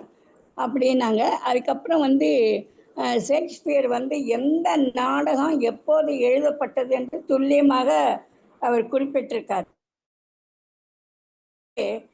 வள்ளுவரின் குரல் கற்றவர்களுக்கு தான் மட்டும் கூறப்பட்டது. ஆனால் அவருடையது வந்து எல்லாருக்குமே பொருந்தக்கூடிய நாடகமாக அவர் எழுதியிருக்காரு. அதாவது நாடகத்தில் வந்து மானம், சிறப்பு, நட்பு, அப்புறம் எல்லாம் அதில் வந்து பொருத்தமாக ஒவ்வொரு கதாபாத்திரத்தையும் அமைச்சிருக்காரு. பேராசை, வறுமை, எளிமை இதெல்லாம் வந்து நாடகத்தில் அவர் கொண்டு வந்திருக்காரு. அப்புறம் கருத்துக்கள்லாம் அவர் சொன்ன கருத்துக்கள்லாம் சில நன்றாக இருந்தது. சில கருத்துக்கள் ஒன்றுபடவில்லை, சில கருத்துக்கள் ஒன்றுபட்டது, சில கருத்துக்கள் ஒன்றுபடவில்லை என்று சொன்னாங்க. அப்புறம் வள்ளுவர் வந்து சீர்திருத்த கருத்துக்களை குரலில் கொண்டு வந்தார். அதே மாதிரி நாட்டுப்பற்று, மதப்பற்று, இனப்பற்று ஆகியவை ஷேக்ஸ்பியர் நாடகத்தில் அவர் கொண்டு வந்தார். மதம், மொழி, இனம் ஆகியவற்றை அறத்தோடு வாழ வேண்டும் என்று கூறியிருக்கார். அப்புறம் வந்து இருவரின் படைப்புகளும் நம்மை வியக்க வைக்கிறது. அப்புறம் ஒவ்வொரு படைப்பும் வித்தியாசமாக உள்ளது என்கிறத சொன்னாங்க. பெண் கதாபாத்திரம் வீரமுள்ளதாக படைத்துள்ளார். அதாவது ஒத்தல்லா நாடகத்தை பற்றி சொன்னாங்க. அதில் கணவன் மனைவிக்குள்ள எப்படி அதாவது கல்யாணம் பண்ணி காதலிச்சு கல்யாணம் பண்ணாலும் அந்த இவனால பகை ஏற்பட்டு 2 பேருக்கும் ஒரு கருத்து வேற்றுமை ஏற்பட்டு மனைவியே கொண்டு போட்டுறாரு அப்படின்னு சொன்னாங்க. அதை பார்க்கும்போது கூட இருக்கிறவனே குழி பறிக்கிறான்ங்கிறது நல்லா தெரியுது. அதே மாதிரி பின் தானும் அவர் வந்து வெறுப்பில் வந்து தற்கொலை செஞ்சுக்கிறாரு அப்படின்னு சொன்னாங்க. அப்புறம் விவேகானந்தர் வந்து இதை வந்து மொழிபெயர்த்திருக்காரு. எந்த நாடகத்து எப்படி இருக்கணும், நாடகம்னா எப்படி இருக்கணுங்கிறத அவர் எழுதியிருக்காரு. அப்புறம் ஷேக்ஸ்பியர் பற்றி அவர் சொல்லும்போது அவர் ஒரு ஜெகத் சிற்பி அப்படிங்கிற விவேகானந்தர் கூறியிருக்காரு அப்படிங்கிறத சொன்னாங்க. அடுத்தது வந்து இந்த மன்னன் வந்து இந்த அந்த அடுத்த கதை வந்து அந்த 3 பெண்களுக்கு அந்த இது பண்ணுறாரு. சொத்துக்கள் வந்து முதல் 2 பொண்ணுங்களும் வாங்கிடுறாங்க. கடைசி பொண்ணை துரத்தி விட்டுறாரு. ஆனால் கடைசியாக வந்து இதுங்களுக்குள்ளேயே ஒரு இது வந்து அவரை வெளியில் துரத்திடுறாங்க அந்த தந்தையை. அவர் வந்து 3வது பொண்ணை அவர் அங்கே இறந்து கிடக்கா. அதனால தானும் வந்து தற்கொலை செஞ்சுக்கிறாருங்க. அந்த கதை வந்து நாடகம் படிக்கும்போது நமக்கு ஒரு இதுவாக இருக்கும். என்னதான் பணம் சேர்த்து வச்சாலும் சொந்த பந்தங்கள் வந்து ஒத்துமையாக இருந்தால் தான் நல்லா இருக்கும் வாழ்க்கையே. அடுத்தது வந்து நாடகம் வந்து நண்பர்கள் இருவருடைய நாடகம், அதுவும் நல்லா இருந்தது. பணத்துக்கு பதிலாக அவர் வந்து நட்புக்காக வந்து வாங்கி கொடுக்க சதையை கொடு அப்படின்னு அந்த இவர் கேட்குறாரு. அதில் நண்பனோட மனைவி என்ன பண்ணுறாரு, உனக்காகத்தானே அவர் போய் அந்த இதில் வாங்கி கொடுத்தாரு. அவரோட கப்பல்லாம் மூழ்கி போயிடுது, அவருக்கு நஷ்டம் ஆயிட்டது. உடனே அவர் என்ன பண்ணுறாரு, அந்த இவரை வந்து நம்ம வந்து வக்கீல வந்து அந்த கேஸை ரொம்ப அருமையாக அந்த வழக்கை வந்து தொடுத்து அருமையாக வந்து அதை வந்து இது பண்ணுறாங்க. ஏன்னா இந்த கதையும் ரொம்ப அருமையாக இருந்தது. அதாவது அந்த காலத்தில் வந்து தூதர்களெல்லாம் எப்படி எந்த ஒரு தொழிலையும் செய்யக்கூடாதுங்கிற சட்டம் இருந்தது. அப்புறம் நட்புக்கு உதாரணமாக இந்த கதாபாத்திரங்கள் அமைந்திருக்கிறதுங்கிற அழகாக சொன்னாங்க. இக்கதைக்கு பொருத்தமான குரலை கூறி உரையை முடித்த விதம் ரொம்ப அருமை ஐயா. வாழ்த்துக்கள் ஐயா. நன்றி ஐயா. நன்றி. சிறப்பாக வாழ்த்துக்கள் வழங்க திருமதி அன்னபூரணி அம்மா அவர்களுக்கு நன்றிகள். இனி நிகழ்வது காணல் உரை. காணல் உரை என்பது இன்றைய சிறப்பழைப்பாளர் ஐயா அவர்களுக்கு மீண்டும் ஒரு முறை வழங்கும் வாய்ப்பாகும். இதில் தங்கள் நிகழ்ச்சியில் கலந்து கொண்டு உரையாற்றிய அனுபவத்தை பற்றியும் ஏதேனும் கருத்துக்கு விடுபட்ட அந்த கருத்துக்களையும் மேலும் இந்த களம் சிறப்பாக நடைபெறுது என்ற அந்த கருத்துக்களையும் வழங்க வருமாறு இன்றைய சிறப்பழைப்பாளர் கதிரவன் ஐயா அவர்கள் தினமும் பெறுவியின் சார்பாக அன்புடன் அழைக்கிறோம். நன்றி அம்மா, நன்றி. ஆன்றோர் அடங்கிய சபை தலைப்பும் மிகச்சிறந்த ஆளுமைகளை பற்றியது. அவை பற்றிய நான் படித்த சில கருத்துக்களையும் என்னுடைய சில கருத்துக்களையும் ஊகங்களையும் அனுமானங்களையும் உங்களுடன் பகிர்ந்து கொள்வது எனக்கு மிகுந்த நன்றியை மகிழ்ச்சியை தருகிறது. இத்தகைய ஒரு சிறந்த வாய்ப்பை எனக்கு காமராஜ் ஐயா அவர்கள் ஏற்படுத்தி கொடுத்தார்கள். அவர்கள் சொன்னார், நான் இந்த நூலை தேர்ந்தெடுத்து கொண்டேன், அதனால் இன்னொரு முறை வாசித்தேன். திருக்குறளை பற்றியும் அந்த நாடகங்களையும் மீண்டும் ஒரு முறை யோசித்தேன். அப்படி ஒரு நல்ல வாய்ப்பினை எனக்கு இந்த களம் அமைத்து கொடுத்திருக்கிறது. அமைப்பாளர்களுக்கு எனது நன்றியையும் தெரிவித்துக் கொள்கிறேன். நன்றி, வணக்கம். சிறப்பு கலவரை வழங்கிய சிறப்பு அழைப்பாளர் கலந்துரையும் பிறவின் சார்பாக நன்றிகள் தெரிவித்துக் கொள்கிறோம். திறன் 2ஆம் பகுதி நிறைவடைகிறது. இந்த நிகழ்வு திறன் 2ஆம் பகுதி நிறைவடைகிறது. 3ஆம் பகுதி நிகழ்வை தாரணி அவர்கள் ஒப்படைக்கிறேன். நன்றி, வணக்கம். நன்றி அம்மா, வணக்கம். இந்த நிகழ்வு எண் 2239 இன்று சிறப்பழைப்பாளர் கதிரவன் ஐயா அவர்களுக்கு கலந்துரையாடுவோம் பேரவையின் சார்பாக நன்றிகள் தெரிவித்துக் கொள்கிறோம்.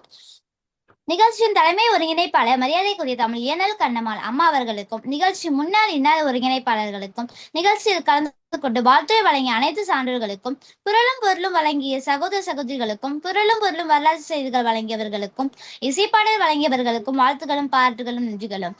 நிகழ்ச்சியோடைய அழைப்பிதழ் பாராட்டு சான்றிதழை வடிமைத்து தரும் சாமிலி அம்மார்களுக்கும் நன்றிகள். கலந்துரையாடுவோம் பேரவை தமிழ்நாடு களம் நாளைய நிகழ்வு எண் 2240 13/8/2026 வியாழக்கிழமை, திருவள்ளுவர் ஆண்டு 2057, கடகம் 28. நாளைய சிறப்பளிப்பாளர் தமிழ் முகில் திருவை பாபு ஐயா அவர்கள். ஐயா அவர்கள் எடுத்துக்கொண்ட தலைப்பு விடுதலை களத்தில் வ.உ.சி. மீண்டும் நாளை மாலை 5 மணிக்கு சந்திப்போம் என்று நம்பிக்கையை வெளிப்படுத்துகிறோம். நன்றி, வணக்கம். வணக்கம் அம்மா, வணக்கம், நன்றி. மகிழ்ச்சி. முதல் பகுதியை 2ஆம் பகுதியும் ஒருங்கிணைத்த முத்துகுணமதிக்கும் 3ஆம் பகுதியை ஒருங்கிணைத்த குரல்பாவை தாரணி அவர்களுக்கும் வாழ்த்துக்களும் பாராட்டுகளும் நன்றிகளும். சிறப்பு அழைப்பாளருக்கு கலந்துரையாடுவோம் பேரவையின் சார்பாக மீண்டும் ஒரு முறை வாழ்த்துக்களையும் பாராட்டுகளையும் நன்றிகளையும் தெரிவித்து மீண்டும் நாளை மாலை 5 மணிக்கு சந்திப்போம் நம்பிக்கை வெளிப்படுத்தி அனைவரும் நுட்பத்தோடு இணையத்தை நிறைவு செய்கிறோம். நன்றி, வணக்கம். நன்றி, வணக்கம். நன்றி. வானமும்